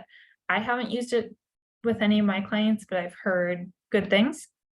So that is something you can include if you'd like. And this is where you can put information about yourself, your numbers. If you don't have your own numbers yet, please don't put 0 years in the business. That's not a good look. But you can use numbers for your company and you can edit all of these fields. So instead of years in business, you can change to how many agents are in your market center. If you're in a big office, you can change to how many clients served from your total office. Use your office numbers. That's my advice. All right. Any ahas or questions from that section? And I'm just going to throw in there, like knowing the contracts and the agreements, know what's in your buyer. It should be a conversation. Oh, yeah. Right. I mean, it's really just you're going through it with them, but it's really just a conversation of providing them info, asking if they have questions. Be cue sensitive to like, if they look like they're getting bored, you know, like we talked about it earlier, like move it along faster. Yeah. If it feels like, wow, they are confused and they seem to have a lot of questions I'm not answering, ask more questions. Right. So be familiar and comfortable with what's in your presentation, I think is the best thing you can do. I agree. And I think practicing this is really, really important. In each of my 3 offices, we have a weekly role play for the listing appointment or the buyer consult, whatever people want to practice that week. So if you have something like that in your market center, take advantage. If you don't, partner up with another agent and just practice on your own, because that's really the key to getting comfortable with this whole process, is practicing. Mhm. Getting from even as something as simple as getting familiar with having a packet of information and you're across the table from another human, and how much do you look at them versus look at your paper versus writing stuff down. Like all of that, it's like a dance, and it gets easier with practice. Absolutely. And you know, Ashley, we haven't touched on today, but what is the job of a real estate agent? Right? To help people. Right? It's also, right, lead generate, lead follow up, go on appointments, negotiate contracts, and practice. And Practice practice, is one of our yeah. jobs. Like that's what we do. You know, I'm just gonna say, you know, the Philadelphia Eagles don't go out on the field on Sunday and just put together all these great plays. They still practice all week to get ready for the game. It's no different from what we do, right? We practice so that when we're at the game, when we're sitting with a client, we're prepared and we're ready. So, and especially if you're new in your career and you've got a lot of time on your hands, like I can't overemphasize, like get comfortable with this stuff and just, I'm just gonna say, it feels weird. It feels hokey at first, right? I think we all felt like that when we first said, oh, let's go to scripts and role play. Let's go to real estate conversations. It feels weird. Like this doesn't feel like me. Yes, just do it. Just do it. Can I just share one quick story? When I first came to Keller Williams, I'd been in real estate for like 6 years. Thought I knew what I was doing, right? I was part of a team and my team lead said, we're going to start doing scripts and role play. We're going to start practicing our conversations. And I will admit, I may have rolled my eyes and been like, I've been doing this for a few years. I really didn't know what I was doing. And honestly, so I went along and started doing it. And I am telling you, the confidence and the power you will feel when you're sitting at a consultation and they're hitting you with objections and you know just what to say, it was a game changer for me. And I had been in the business for quite a few years, but just knowing that and having that confidence on what to say, it makes a huge impact and it makes a huge difference. Yeah, it does. It does. We have one question in the chat that came to me privately, but I think it's worth sharing for everyone. The question is, what if buyers still need advice about schools and neighborhood? So, because we talked about safety, but we didn't cover the schools and neighborhood. So I would ask some more clarifying questions. What about the school district is important to you? Specifically, what facts and data are important to you? And if they say something that's highly specific, like, oh, I need a school that specializes in autism or whatever, then you can go and direct them to resources for that particular thing. If it's more generic, which it probably usually will be more generic, oh, we just want a good school district. Okay, I totally understand that. Going back to, it's not an objection, but you still do the same process. I totally understand that. I would feel the same way if I were you. Let me point you in the right direction of some resources that can help, because the terms good and bad are so subjective. I really am unable to advise you on that because it's so personal. What I can do is provide you the resources to make your decision. So you can have a list of websites to send them to. You can also advise them to call the school directly and ask questions about student to teacher ratios and any awards, anything they specialize in. Let the school give them all the information, and then they can decide if that's right for them. Another thing I always advise people to do, if during a showing there are neighbors walking around, I'll like pull my buyer aside and say, hey, there's some questions I can't answer for you. Like you had asked me about the neighborhood, and like, let's go ask the neighbor. You can ask the neighbor. I can't. Why don't like I'll go introduce you, and why don't you just ask the neighbor all these questions and get the inside scoop? And buyers love that. And usually the neighbors are more than happy to share all their experiences, good and bad. I was gonna say the good, bad, and the ugly. Yeah. Right. Right. Which is what you want, because you're out of it. You're just being the source of the source. Yep. And So- so there is a comment in the chat. It says before the consultation, after the first initial call, after receiving the lead. Not. Oh, good exactly- question. The question is, when do you give them the buyer guide? Oh, okay. I would do it during the consultation. That's your guide for the conversation of the consultation. Agreed. Thank you. I don't know why it had spaces in the beginning, so you missed that part, but yeah, it's there. Thank you. So yeah, I was wondering, so if you get a lead and, we have that initial phone call where I'm kind of going over the basics and say, okay, well, would you like to sit down and, let's go into more detail, either do a Zoom call or Panera Bread. I like Panera. One of those places, do something like that. When are you giving them that guide? I was thinking, and you said during the consultation time, when you're sitting down for the hour or whatever that time may be.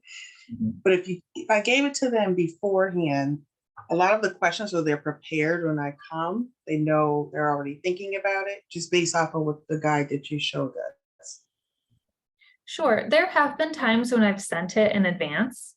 So there's certainly nothing wrong with that. You can send it in advance. But then if you're going to do that, I would also bring a copy. If you're meeting in person, I would also bring a hard copy just to go over it and answer any questions they have.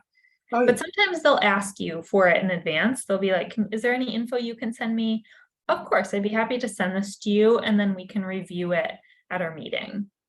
Okay. It's also a strategy, agents will use to, for instance, you'll see agents doing like Facebook ads. Would you like to get your buyer's guide for free? Fill out this contact form, right? So we do see people using it for that. Lead magnet. I always think of it like this is the conversation piece. So I also like to do it at the consultation, because this is what kind of brings me back to what should we be talking about. So it's as much as a guideline for me as it is for them on touching of all the things that they need to know. Yeah. I agree. I don't think there's anything wrong with sending it ahead of time, though. So really, it comes down to what's best for them, what's easiest for them. And of course, if you're meeting on Zoom, you'll want to send it ahead of time. Yeah, and just gauge the situation. Somebody might be really ready to go and really urgent, and they just want the information. If that's their approach, I'm gonna up my game to meet up with their speed. Right. So, Okay. Thank you, both of you. Thank you. Great questions, you guys. Keep them coming. All right, so now we're going to prepare for the buyer consultation, which we've kind of been doing this all the time, but that's all right. This is an affirmation. Who would like to read it?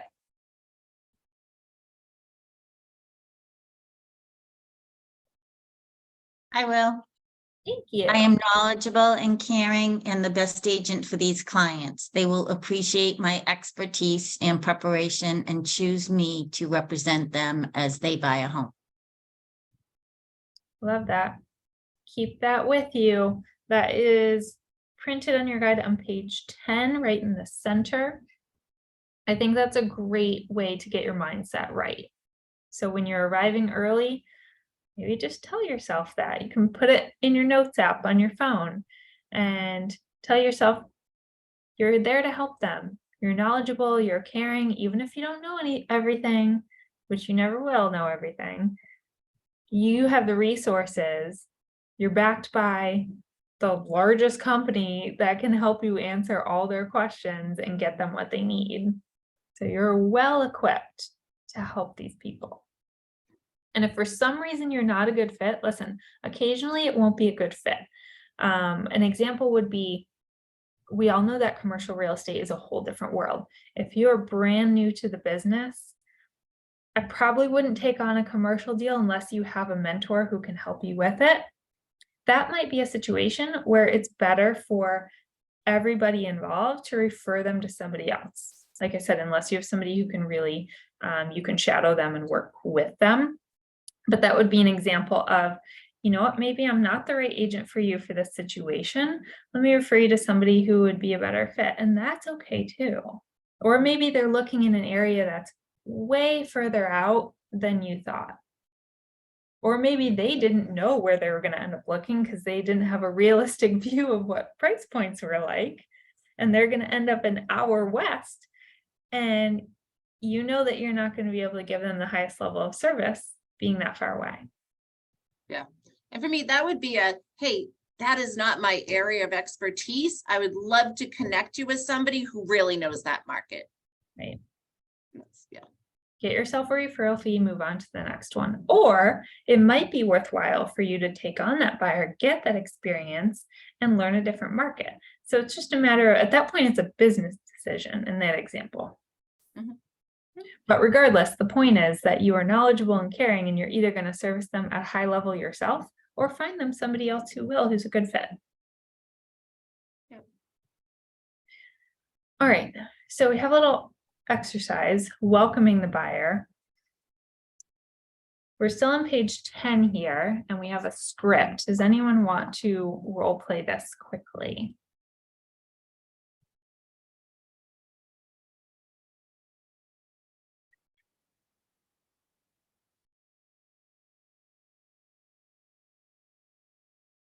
Sorry, what was it cut out on me. You said it's a script and you want what? Yeah, just wondering if anyone wants to role play this. I'll play along. Okay, thank you. Ellen, do you want to be, or do you see where we are on page 10? I'm looking, yeah, I can see the screen. Sure, I'll be your buyer. Okay. All right, cool. So Ellen, thank you for letting me help you. I'm reading this from the participant guide. Ellen, thank you so much for letting me help you. My goal is to give you a 10+ customer experience. To do that, I'd like to get a clear idea of what you're looking for in your new home. So with your permission, I'd like to spend the next 20 to 30 minutes exploring what the right home for you would be like. We'll call this your 10+ home. With your permission, I'd like to write notes as we go along so I remember everything that's important to you. It may seem like a lot, and I'd rather ask you 500 questions now and show you the right 5 homes. Wow, 500 questions. Okay. Yeah. So you can tweak this a little bit. I wouldn't say with your permission twice. That's in this paragraph twice. Don't do it twice. That's excessive. But that last line is a joke. And incorporating humor is a good way to disarm somebody who's nervous. Right. Mhm. Great. So it made me smile and giggle. So yeah. Yeah. And it's part of that explaining the benefit to them of, it's one of those, hey, this is the benefit. If we take some time right now and sit down and answer some questions, then it's going to save us time later. So. Right. And it sets the expectation for the meeting that you're going to ask them a lot of questions. Yeah. And that is to save them time later and potentially to find them something before it comes on the market. Because the clearer you are on what they're looking for, the higher the likelihood that you'll be able to make them with somebody in your office who has something coming soon. Yeah, because I'm just going to say an objection to this, right? When we talk about objections, I'm like, well, why can't we just go start looking at houses? Yes. Right? They will always say that. So you want me? I can be a difficult buyer if you like. And then it's that conversation. I want to save you time and money. Let's sit down and really figure out what's important to you, so that we're not wasting time, all over the map. Okay, I should have been prepared for a script for my objection, but that's a common one is people like, well, why can't we just go start looking at houses? Well, there's a lot to the home buying process. I want to make sure you understand everything that's involved in that. And if we just take a little time now to meet and talk about that, I think it's really going to save us time and money down the road. you know, something like that. So when somebody is asking, where do I find this script? Is it somewhere in the student guide? And yes, it's on page 10, Yes, I believe. Right? Yes. It's right above that affirmation that Ashley just did, that I am knowledgeable, caring, and the best agent for the clients. It's right on that same page as that one. 14.10. The other thing I would tell somebody who has that objection, why can't we just start looking at homes now, is it's still a somewhat competitive market, and I want you to be in the best possible position should we end up in a bidding war. And we really need to prepare ahead of time. And in order to do that, we need to just have this quick meeting and go through a couple things. Yeah, absolutely. And it's that, hey, I'd hate for you to see the perfect house and you're not quite ready and you Right. miss out on it. So Right. let's get you ready. So when that right property comes along, we can jump right on it. You know, so Exactly. And that'll trigger that fear, because I'm sure they've heard all the horror stories of people missing out on homes over the past few years. They'll be like, I don't want that to happen to me. No, you don't. That's why we should just chat for a little bit. Yep. Yeah. All right. So next page here, buyer needs analysis. On page 11, there's a even more comprehensive list of questions to ask them. I don't always go through all of these questions. I kind of funnel it through like the big ones first and get narrower and narrower. So for instance, starting to ask, okay, are you looking for a single family, a multifamily, or a condo? Those are all three very different sets of questions that will come afterwards, depending on what they say. Right? Yep. So that's a good first question to ask. Have you met with a lender yet? Do you have your pre-approval? What's your time frame? Are you renting right now? When is your lease up? Do you have something to sell? What's the plan for that? Would you like me to come over and take a look and list that property for you too? There's all these questions. So the more questions you ask, the better for everyone. Mhm. But as you can see, that's why it's important to set that expectation in the beginning, that it's going to feel like a lot of questions. But add some humor. It's going to feel like a 500 questions, but this will save us both. This will save us all time down the road. Absolutely. All right, this is an important slide. I'm sure some of you have heard about love letters. We no longer send love letters because they can get us in trouble. So no more love letters. Just delete that from any thought or plan.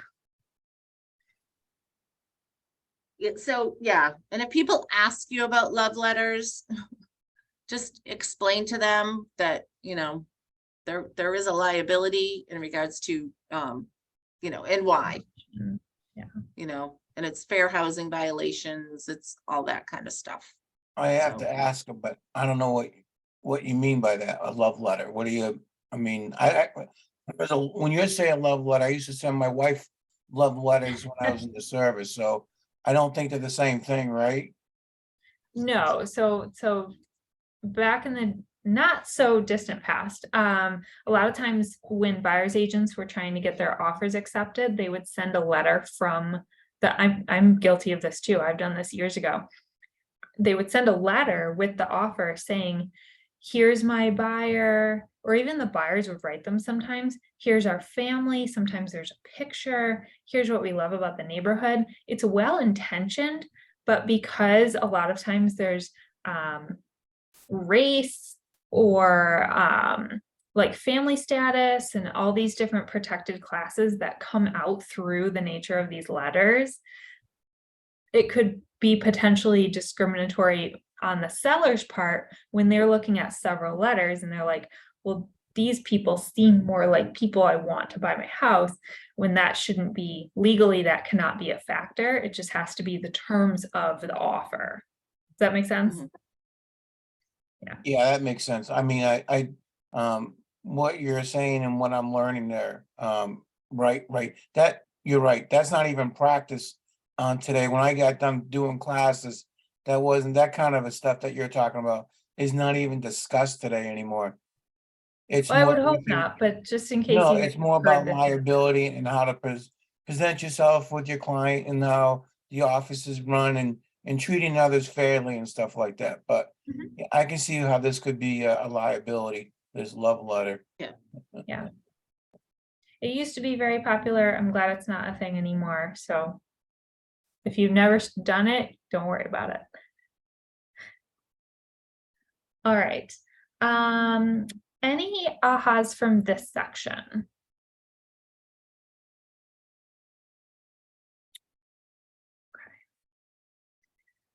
So let's jump into getting the signed buyer agreement. We're going to talk about closing for that agreement. And I'm going to hand the reins to Chris, if that is okay with everybody. I apologize. It is. I'm looking in the PowerPoint to see which slide we're on here. Slide I 45. think I am good. Ashley's got to bounce because she's got to go teach another class. I'm teaching another class in the office, so thank you all, and please save my email address that I put in the chat. Reach out to me with any questions at all. Thank All right. you. Thanks, Thank Ashley. you. Enjoy the rest of your Thank day. you. Bye. All right, so I'm going to take over the PowerPoint. I'm going to share my screen. And there we go. See if this works. Are you guys seeing this ahas up on your screen? Perfect. Yeah. So where we're at today, or right now, right in the timeline is, let's say we've done the consultation and now we're getting the buyer agreement signed. For me, I like to do this at the consultation, right? What do you think, Teresa? At the consultation, you're trying to get that buyer agreement signed? Now, be aware, this is a regional class, so we all work in different states, in different markets. So we're not going to go into specifics in terms of your buyer rep agreement and the actual contract, because they're all different. So I'm just going to, have that conversation with them of what that means. Hopefully you've already had a conversation about agency and what representation means and the advantage to them to signing with you, to work with them and represent them.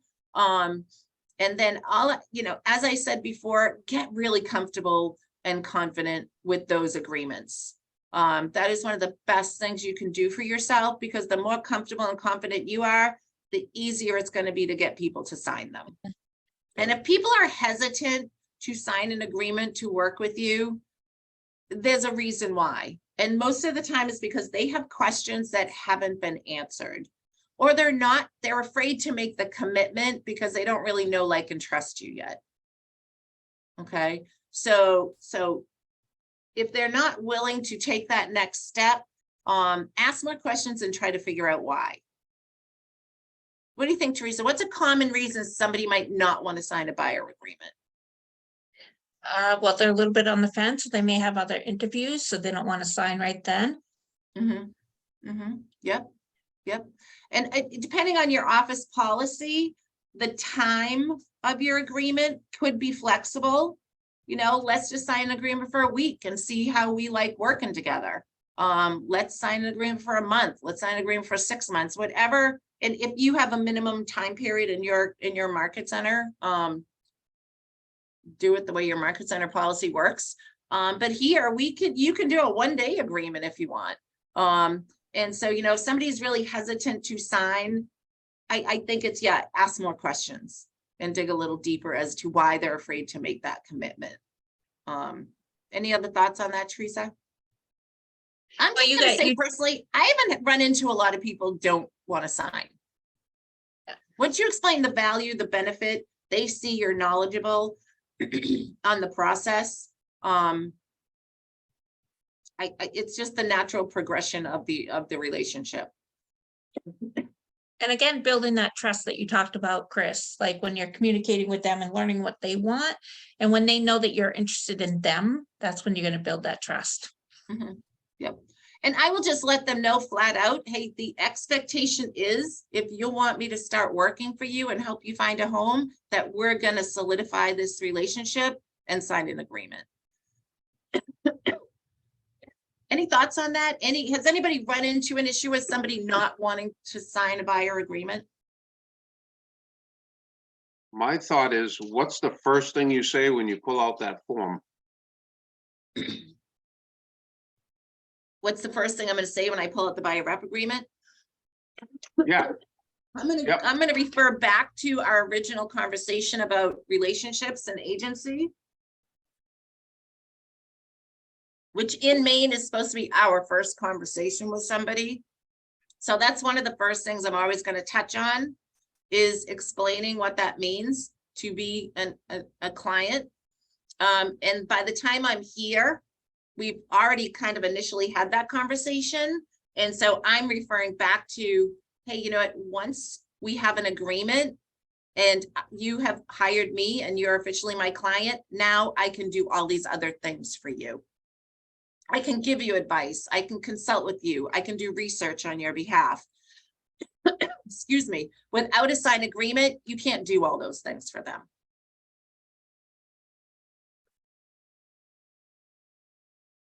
And I would say if you have role play or sorry, scripting in your office, get with somebody and practice that conversation. So if you have a mentor or a coach that you work with, ask them, how do you do this? Will you show me how you do this presentation so I can practice? Sorry. Does that help?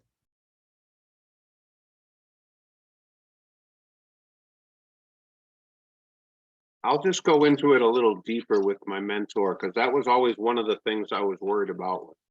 How do you get them to read that paper and say, right now you're a customer, in order to be a client, blah, blah, blah, but It's a conversation. And again, getting comfortable with it. I would definitely think getting with your mentor and ask them, hey, how do you have this conversation with somebody? You know, based on your contracts that you guys have. So what does that conversation look like? And for me, my initial is, hey, do you understand how relationships work in real estate? Let me just explain it to you, what it means to be a customer versus a client. And so I'm just going to jump right into the value of being in that client relationship. Okay. All right. Closing for the agreement, right? And this is what we're talking about, is getting them to sign the agreement. Okay. So, and then, so let's say they've signed the agreement, right? And you're setting those expectations of what's going to happen next. How many of you have actually used or seen the KW app? And this is not the Command app. This is the consumer KW app. Does everybody have that in their phone, and have they used that or played around with it a bit? Looks like Ellen has and Judy has. Awesome. Because I'm just going to tell you, whenever I'm with a buyer, I pull that out and I show it to them and I show how it works. I've never had somebody say like, yeah, no, I don't need that. Like they're all like, wow, I want that in my phone. So if you have not done so, download the app, learn how to use it. And it's just a simple, basic, I just show them, hey, have you ever driven by a real estate sign and you'd love to know how much that house is for sale for? I say, yeah, me too. And you know what I do when I do that? I use this app, and I'm an agent. And this is the truth, I do. If I'm riding around with my husband and I drive by a sign and I'm like, oh, what's that one listed for? I pull out the app and I go to the app and I just show them that. And then I show them basically how to draw a circle. Oh, you think you want to be in this neighborhood? You can draw a circle right on the map. It'll show you anything for sale right in that area. And once you show that to somebody, they're like, wow, I want to be able to do that. And use it yourself. Like I do truly use it myself. And so I just show them like a couple ways that I use it. And so, you know, once and help them get it set up in their phone. Well, hey, let's get you set up with the app so you have it in your phone. And it's just a matter of going to the Apple iStore, the Apple App Store, or if it's an Android, on a Google Play, and help them download it. Have them add you as their agent. So then if they see anything they like, they have any questions, they're reaching out to you for help with that. do you have everything that's on your computer on your phone as well? Pretty much. So you could do a whole deal with your phone and not even have a laptop with you, or every process of the deal? I do not do it all on my phone. I'm just going to be honest. I don't write contracts on my phone, but I could if I needed to. But I am gonna use a laptop. I'm just gonna give you some advice. Get good at being mobile, right? If you do not have a hotspot on your phone, get a hotspot on your phone, because there will be times you're gonna need to be using your laptop in your car or that type of thing. Can you do it all from your phone? I think you can pretty much, don't you think? Teresa's our Market Center tech trainer, so I'm gonna defer to her. Yes, can you? Is it gonna be the easiest way to do it or the most efficient? I don't think so. But a lot of things you can at least initiate and get going right from your phone. Yep. And this is one of the things that sets us apart from other agencies is we have our own app. You can search any property in the country. And I let them know that it's not just here in Maine. This app works everywhere. I was out in Vail, Colorado, like a year ago. And I was like, oh, let's see what's for sale around here. It works everywhere. So no matter where they are, they can pull out that app and find information on real estate. And then as Ashley was saying, once you've got them signed up, it's going to be, let them know what happens next. Hey, what I'm going to do next is I'm going to set you up with a search in our MLS. So you're going to get started getting emails on properties that are available that meet your criteria. I'll get you some information on Falmouth, Maine, or wherever they think they want to be. I'm going to provide you with information on how to connect with a great lender. So just let them know that you're going to be reaching out to them and communicating with them with this information. Okay.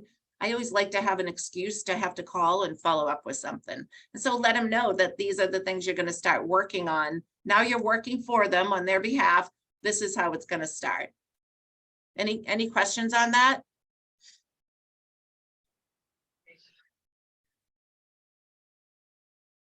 All right. Oh, I'm in I don't know what mode I'm in here, but we're just going to go with it. Any ahas about that, about getting the agreement signed? And I think my whole point of the agreement is I want to start working for you and you get the best of all my resources I have. This is how we do that. And let them know that until they really sign that agreement, you're really not working for them, right? You don't owe them any fiduciary duty. They're confidential, anything they've told you in confidence, right? And I play up on that confidentiality that, hey, once you're my client, anything we discuss, anything within the transaction is confidential. That's just between us, So play up on those. What are the added values of being a client? And if you're not sure right now at this point what those values are, get with your mentor, get with your coach, get with the trainers in your market center and discover what is that value that you can bring to the relationship.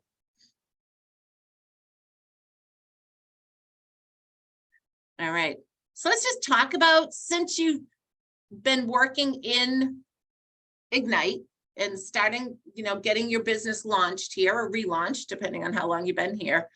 How has your thinking changed since you've been joining in on these classes?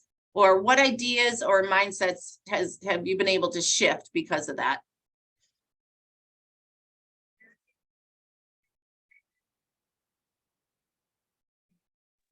I think it all comes down more to a science than I thought it would. Just getting your scripts prepared and knowing how many people you have to have in your database to make the sale. It really is. The systems and processes are really what drive the business. Yep. Is there a lot more to it than you realized before you got into it? I think that's an aha, I think, for a lot of people. Yeah, I guess so. That it's really not about the pretty houses, it's more about the relationships. I think is. So does anybody feel a little differently, or what did you get out of today's class? Is there something you didn't realize in regards to like the buyer consultation or anything like that? I think it's definitely important to leverage the fact that, as a buyer, they're not paying you directly. Like you were saying, I really don't think a lot of people understand that. And I definitely didn't understand it before I got licensed. I had no idea that was how it worked. Right. So like I'm going to start leveraging working. that. Yeah. I'm going to start your working for you, discussions. and it's not going to cost you anything right now. Right. Yeah. Yeah. You get all No, my I- attention and no fee at the moment, or ever really, I guess, yeah. Yeah, that's great, Jake. Thanks. Yeah, and I love that you say that because I don't think a lot of people realize that. So I think it is really important to let them know right off the bat. Yeah. And so how about, has anybody decided to make a change on their behavior, or what actions are you going to do differently than you may have been thinking of doing it previously? And I think a big one here is just recognizing that you really need to know the contracts, the agreements, and your consultation. And the actions you should be doing are practicing, because the more you do it, the more comfortable you'll be, the easier it will be for you. Does anybody else feel like that? Like recognizing that, okay, this is what I need to be working on now?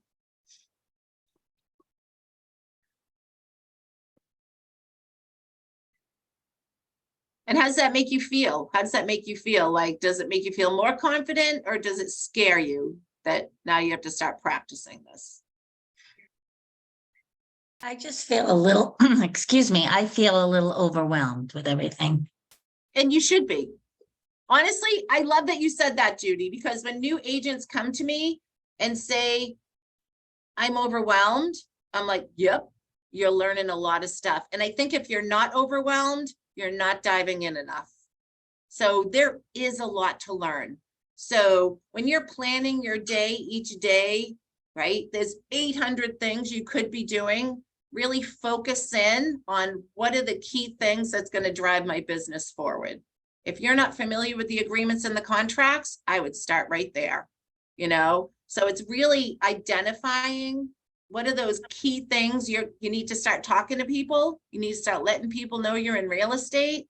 You got to start developing your systems and tools, right? I would say start there and go from there, and just really identify, like, what are the 3 key things, 4 key things I need to do today to move myself forward, to start generating some business. Thank you. And then, so Teresa, we have a lot of shy people on the call today. And then what models, systems, or tools will you use, and how will they make you accountable? And I'm just going to say that is one of the benefits of being at Keller Williams, is we have so many systems and tools available to us. The command system, they are really working to make that work for us. So there's no excuse not to be able to use that tool. Everybody has it who's an agent in our company. It has everything you need in there to run your business. So database is always, I'm going to recommend, is your primary focus, is building that database and starting to learn to communicate with it. That can be done through your phone, through your computer, and use those tools because they're there for you. And so, Teresa, what do you think? Your thoughts on that? Tools, models, systems. Oh, you're muted. Go figure. I think it's really important to get those in place before you really start getting busy. So right now is the time to get this in order. Yeah.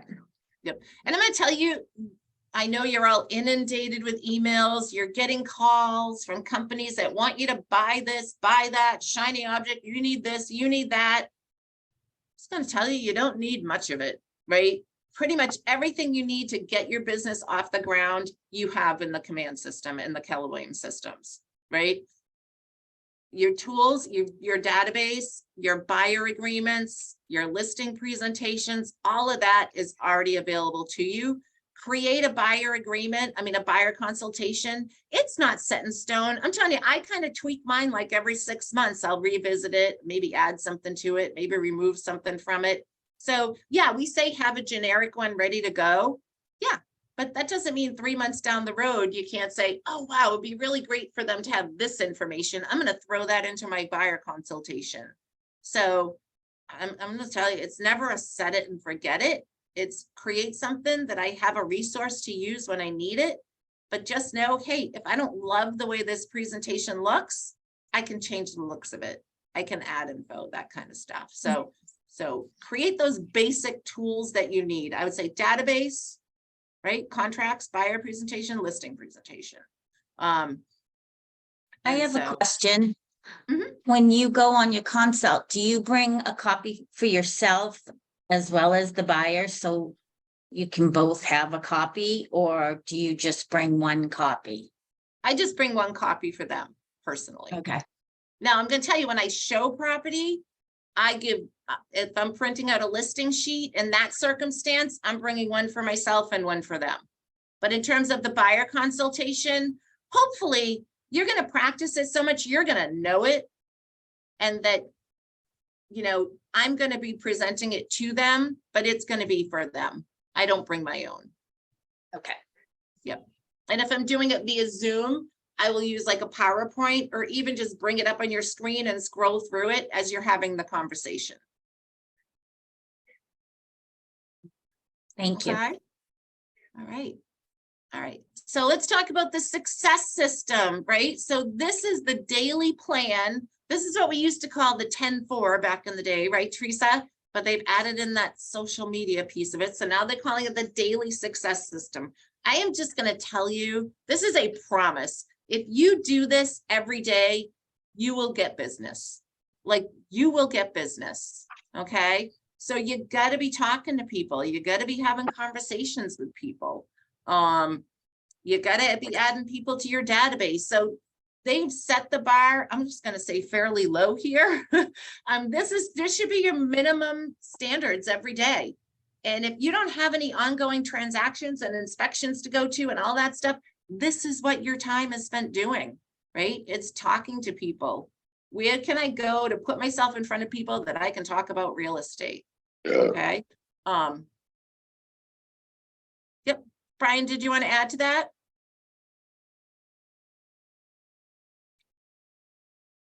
Nope, I missed it. So Hey, 10 Chris. times. No, go Oh, ahead. sorry, I was just gonna ask you, what's the 10-5-1? So, oh, that's the Social 10-5 media engagement. So what is the 10-5-1? Does everyone know this? Like 10 posts, right? Well, it's up to you. You can love it, like it, put a smiley face, put a wow face, right? So like 10 posts, write 5 comments on other people's posts, and do 1 direct message to somebody on social the- media. And the comments are 5 words or more, right? Is that It's correct? supposed to be a meaningful comment. Yeah. I can't remember what they have identified that as, a meaningful comment. So start tracking your numbers. Start tracking like, hey, if you start having 10 conversations today and you are writing handwritten notes to people, thanking them. Teresa, what's a circumstance we might write a handwritten note?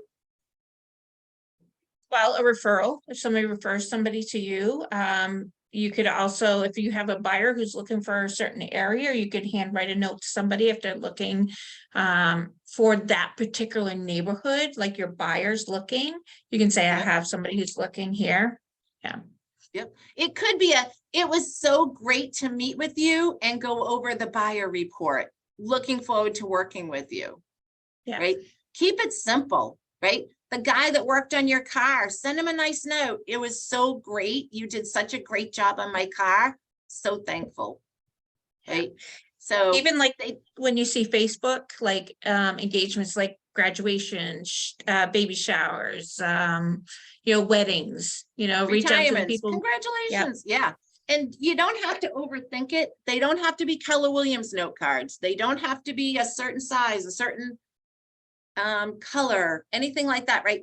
Personally, when I go to like the Christmas tree shop or Home Goods or some of those, I'll often like walk through that section and see if there's like some cute, appealing note cards. And I always have like a drawer or a basket with blank note cards. So if the opportunity comes up that I can write a note, handwritten notes to inspectors, lenders, consumers, other agents, any opportunity to reach out to somebody.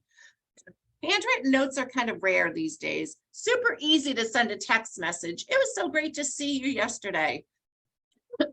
How much more of an impact is a handwritten note going to be that they get in the mail? Knowing that you thought of them.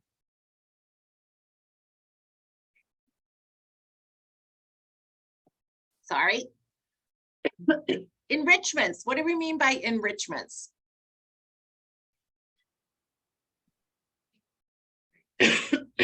Meet with Oh my God, I'm not on mute. What's that? Can somebody give me an example of an enrichment? How about what we're doing today? Exactly. Going to training, reading books, listening to podcasts. Like, how else can you enhance or enrich your real estate experience? Right? Going on appointments, making appointments. How many appointments are you getting a day, a week? How many agreements are you getting? Okay, so tracking these will help you know how close you are to getting to your goals. You know, numbers are the love language of business, right? So start getting good at tracking those numbers so you know where you're at. How many calls do I have to make in order to have a closing? How many appointments do I have to have? And it's really easy to kind of slide past this, right? We get caught in doing the busy work, and then all of a sudden you're like, wow, I haven't had any conversations for 6 days, right? Or I haven't actually done anything on social media, right? Being consistent and doing it daily is what's going to feed your pipeline. I always like to align it with like getting in shape, working out, right? One great workout at the gym, one great day of conversations is not going to move your career forward. It's getting up every day and working out, going to the gym, getting on the phone, doing these little things every day. And I'm telling you, it is a guarantee. If you do this every day, you will get real estate business. Right, Teresa? Do you think that I can make that guarantee? It will happen. All right. I am gonna little warning, right? So cold calling people, if you're cold calling, use caution and concern in regards to the do not call list. So subscribe to the do not call list. Your market center may have a do not call list. So please be aware that there have been issues with people cold calling. And if somebody tells you not to call, do not call them. Just take them off your list. So just be aware of that. Auto dialers, if you do use an auto dialer, most of them will vet the do not call list. So if you are using an auto dialer system, I know the one that we have here for our coaching agents, it'll be like red in that dialer system if they are on the do not call list. So maybe that person you're going to send a note to. Are we responsible for putting them on the do not call list or just not calling them anymore? Just not calling them anymore. Now, your market center may have their own do not call list. If somebody really says, do not call me anymore, you agents keep calling me, I would let your market center know their name and contact info. I know here at our market center, we do have a little spreadsheet of people who have called the office and said, don't tell your agents not to call me anymore. So if you do have one of those, I would give you heads up to your market center and just let them know so other agents aren't calling them as well. Okay, but you are supposed to have consent, right, before actually calling somebody if they're on the do not call list. So if you have further questions about that, definitely talk to your broker in regards to your state rules, because some states have separate rules than other states. So. All righty, so here we go, a little affirmation here. Who wants to read it for me? I will.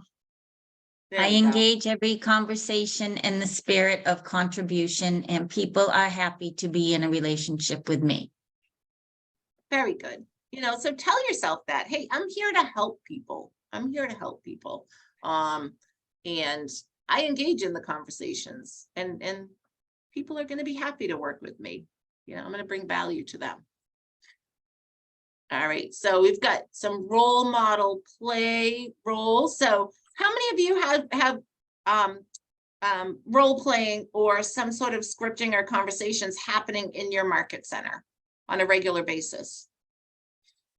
Are most of you having that? I think most market centers are offering that now. Take advantage of that. Join in on those conversations and role playing. I know here at our office, we do them live or via Zoom. So look and see what the options are in your market center. And like I said, you know, find another agent who wants an accountability partner, wants to do some role playing, or, you know, like I said, I'm a fan of just hitting up somebody in my household that wants to see me succeed and say, hey, be a buyer, pretend you don't know anything, you know, give me some objectives. Any other thoughts on role playing and practicing, Teresa? Well, I think that for myself, being a new agent, it was intimidating to myself, but get to know the material and then it comes out naturally. So I think that's the biggest hiccup is with the real estate conversations, everybody's like, that's not how I talk. Well, once you learn the material, it's gonna be your conversation. And I think for Right. myself as a new agent, that was my biggest hiccup until somebody said that to me. So. Right. Because you're gonna, I wish I could remember, you're gonna learn it, you're gonna memorize it, and then you're gonna make it your own. Because when you're sitting with somebody, you're not gonna have that script in front of you. But if you've practiced it enough, you're gonna have the gist. And yeah, the exact verbiage might not be exactly the same as the script, but you've said it so many times that when you do say it to a client, it sounds like it's coming from you. And so huge help in getting started with your business. All right. Prepare your conversation list, right? When you sit down and say, okay, I'm going to call people today, I'm going to talk to people, make a plan. These are the 10 people I'm going to call. This is going to be the subject matter we're going to talk about today. You know, so make a little plan as part of your lead gen time. Because if you plan that out and you have a topic of conversation or some information you want to share, you're just going to be more apt to make the calls and have real conversations with people. So, you know, have that list ready and figure out what you want to say to people. All right. And again, lead gen conversations. What do you say to people when you meet somebody and they say they might want to buy a property or they might want to sell? You know, get comfortable. There are script books galore that are out there. I'm just going to see. Do I have my favorite one here? I think I've given them all away. There is a great little book. It's called Getting to Yes. That's a great thin little book of scripts. I can't believe I don't have one on my shelf behind me. But if you're looking for some scripts resources, your market center can provide those. That Getting to Yes book, I've probably given away my last copy, is a great resource for you. So I would encourage you when we get off the call today to go ahead and practice some conversations. You know, if you're nervous about making calls, make that first call to somebody you like and who cares about you and go, hey, I need to practice my real estate calls. Do you have 5 minutes? You know, I've been guilty of that. You know, I've been in a class and they say, oh, we're all going to start calling. We're all going to start using this script. For me, that first call is usually somebody I know who already knows, likes, and trusts me. And I'll just say, hey, I'm in a class. Can I practice this script on you? And don't be afraid. If people like you and they want to see you succeed, they're going to be willing to help you. All right. Part of lead gen is also going to be the follow-up system. And I will tell you, I think this is where most agents fail. I know it is a weakness of mine, of good follow-up, right? So if you meet somebody, right, when you first meet somebody and you have a conversation with somebody, they're either a now, like they're ready to do something, and that's like, we're going to make an appointment, we're going to get going. But quite often, a lot of them, they're not quite ready yet. Oh, we might want to list in the spring. Oh, we might want to buy in a few months. That's the person you're going to put into your command system and get them started with a follow-up system. Teresa, what's your favorite follow-up system in command? Oh, Smart Plans. Love Right? Smart Plans. If Yes. you have not learned about Smart Plans are a really great way to follow up with people. It's that follow-up. I'm just going to share a little story. Working with a new agent who may or may not be getting the Rookie of the Year award. right? And he was generating leads, and the key to his success is he did relentless follow-up. And he shared a story with me the other day. He has this buyer who might happen to be a doctor who's looking in like the $1 million price range, right? And I said, oh, where did that lead come from? He said, oh, he answered a Facebook ad, and then I followed up with him 10 times. And he goes, and I actually asked him, like, why are you working with me? I'm kind of a new agent. And he goes, because you followed up with me so many times. So, you know, don't be afraid to follow up, because, and the follow-up is you're providing them with information. You're providing them with market data. You're providing them with questions, you know, answers to questions they may have. So the follow-up is really the key. It really is the secret to success.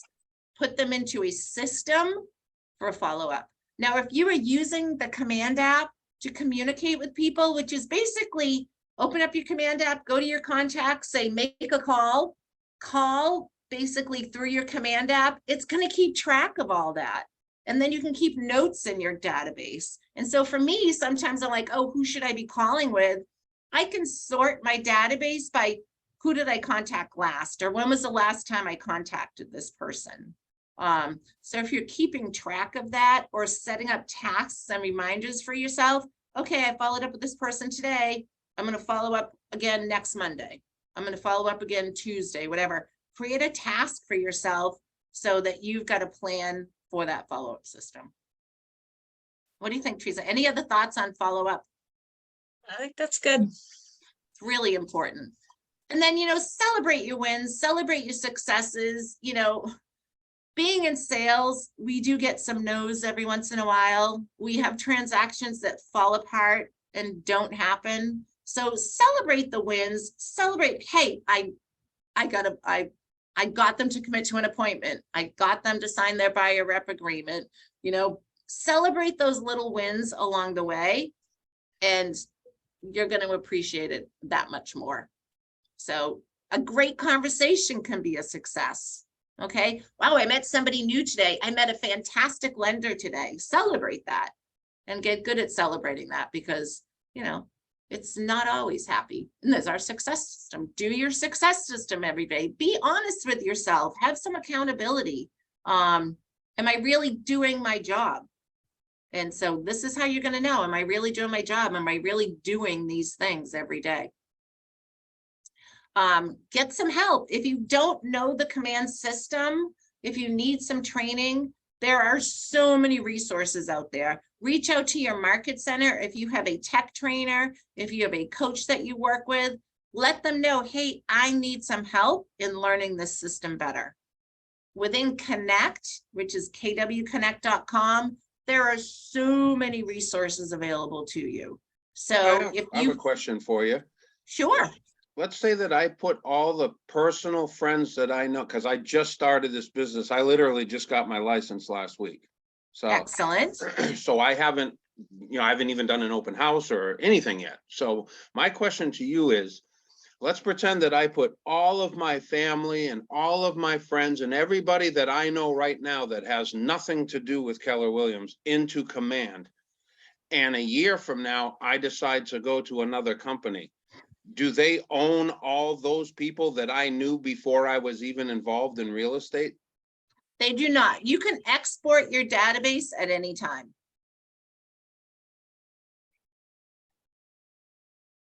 Right within that Command system. Okay. I have a question to that. Is, well, not a question, or maybe something to add to that. So on your personal, you have a personal, and then if you're on a team, that might be different, where that's correct. Profile of the team, yeah, they I'm not going to do where the team they thing. own those. So me, what I did is I was on a team, not on a team anymore. I started on a team where I did put everything under personal and only added to the team when they were an opportunity. But you know, that's what I did. Yeah. Okay. Yeah, my mindset is, I'm sorry, my mindset is if I'm on uptime and I'm at that front office and somebody comes in and becomes a client, Keller Williams owns that person. But all the people that I know that had nothing to do with Keller Williams, I want to be able to take with me if I go to another company at some point in time, which I'm not looking around to, I'm just saying if. Yep, you can export your database at any time. And take that with you. Yep. And have that, if you are thinking of joining a team, have that conversation with the team of how that works with leads and contacts. I would recommend that. So. All right. So we're going to prepare for the next session. So would love to see you all back here tomorrow, where we're going to be working on Win the Seller. Now, you've got the rest of the day. I'm going to say, if you have not done a buyer presentation, I would jump into Command and take a look at those buyer presentations and just create a really basic one, so you have one to start working with. I'd love to see y'all go out and do 10 conversations, 10 note cards, and do some social media fun today as well. So kudos for being here. Thank you so much.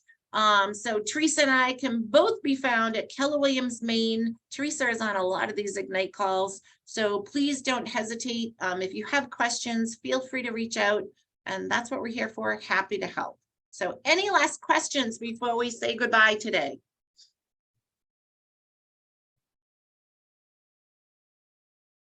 And for all of those that are camera shy, I'm just going to say, turn your cameras on next time. All right, Unless bye you're at work. guys. If you're at another job and you can't be on a call, that's one thing, but get involved, get engaged. And best of luck to all of you. Hope to see you back here for tomorrow's session. Thank you. Thank Have a great you. day. Bye.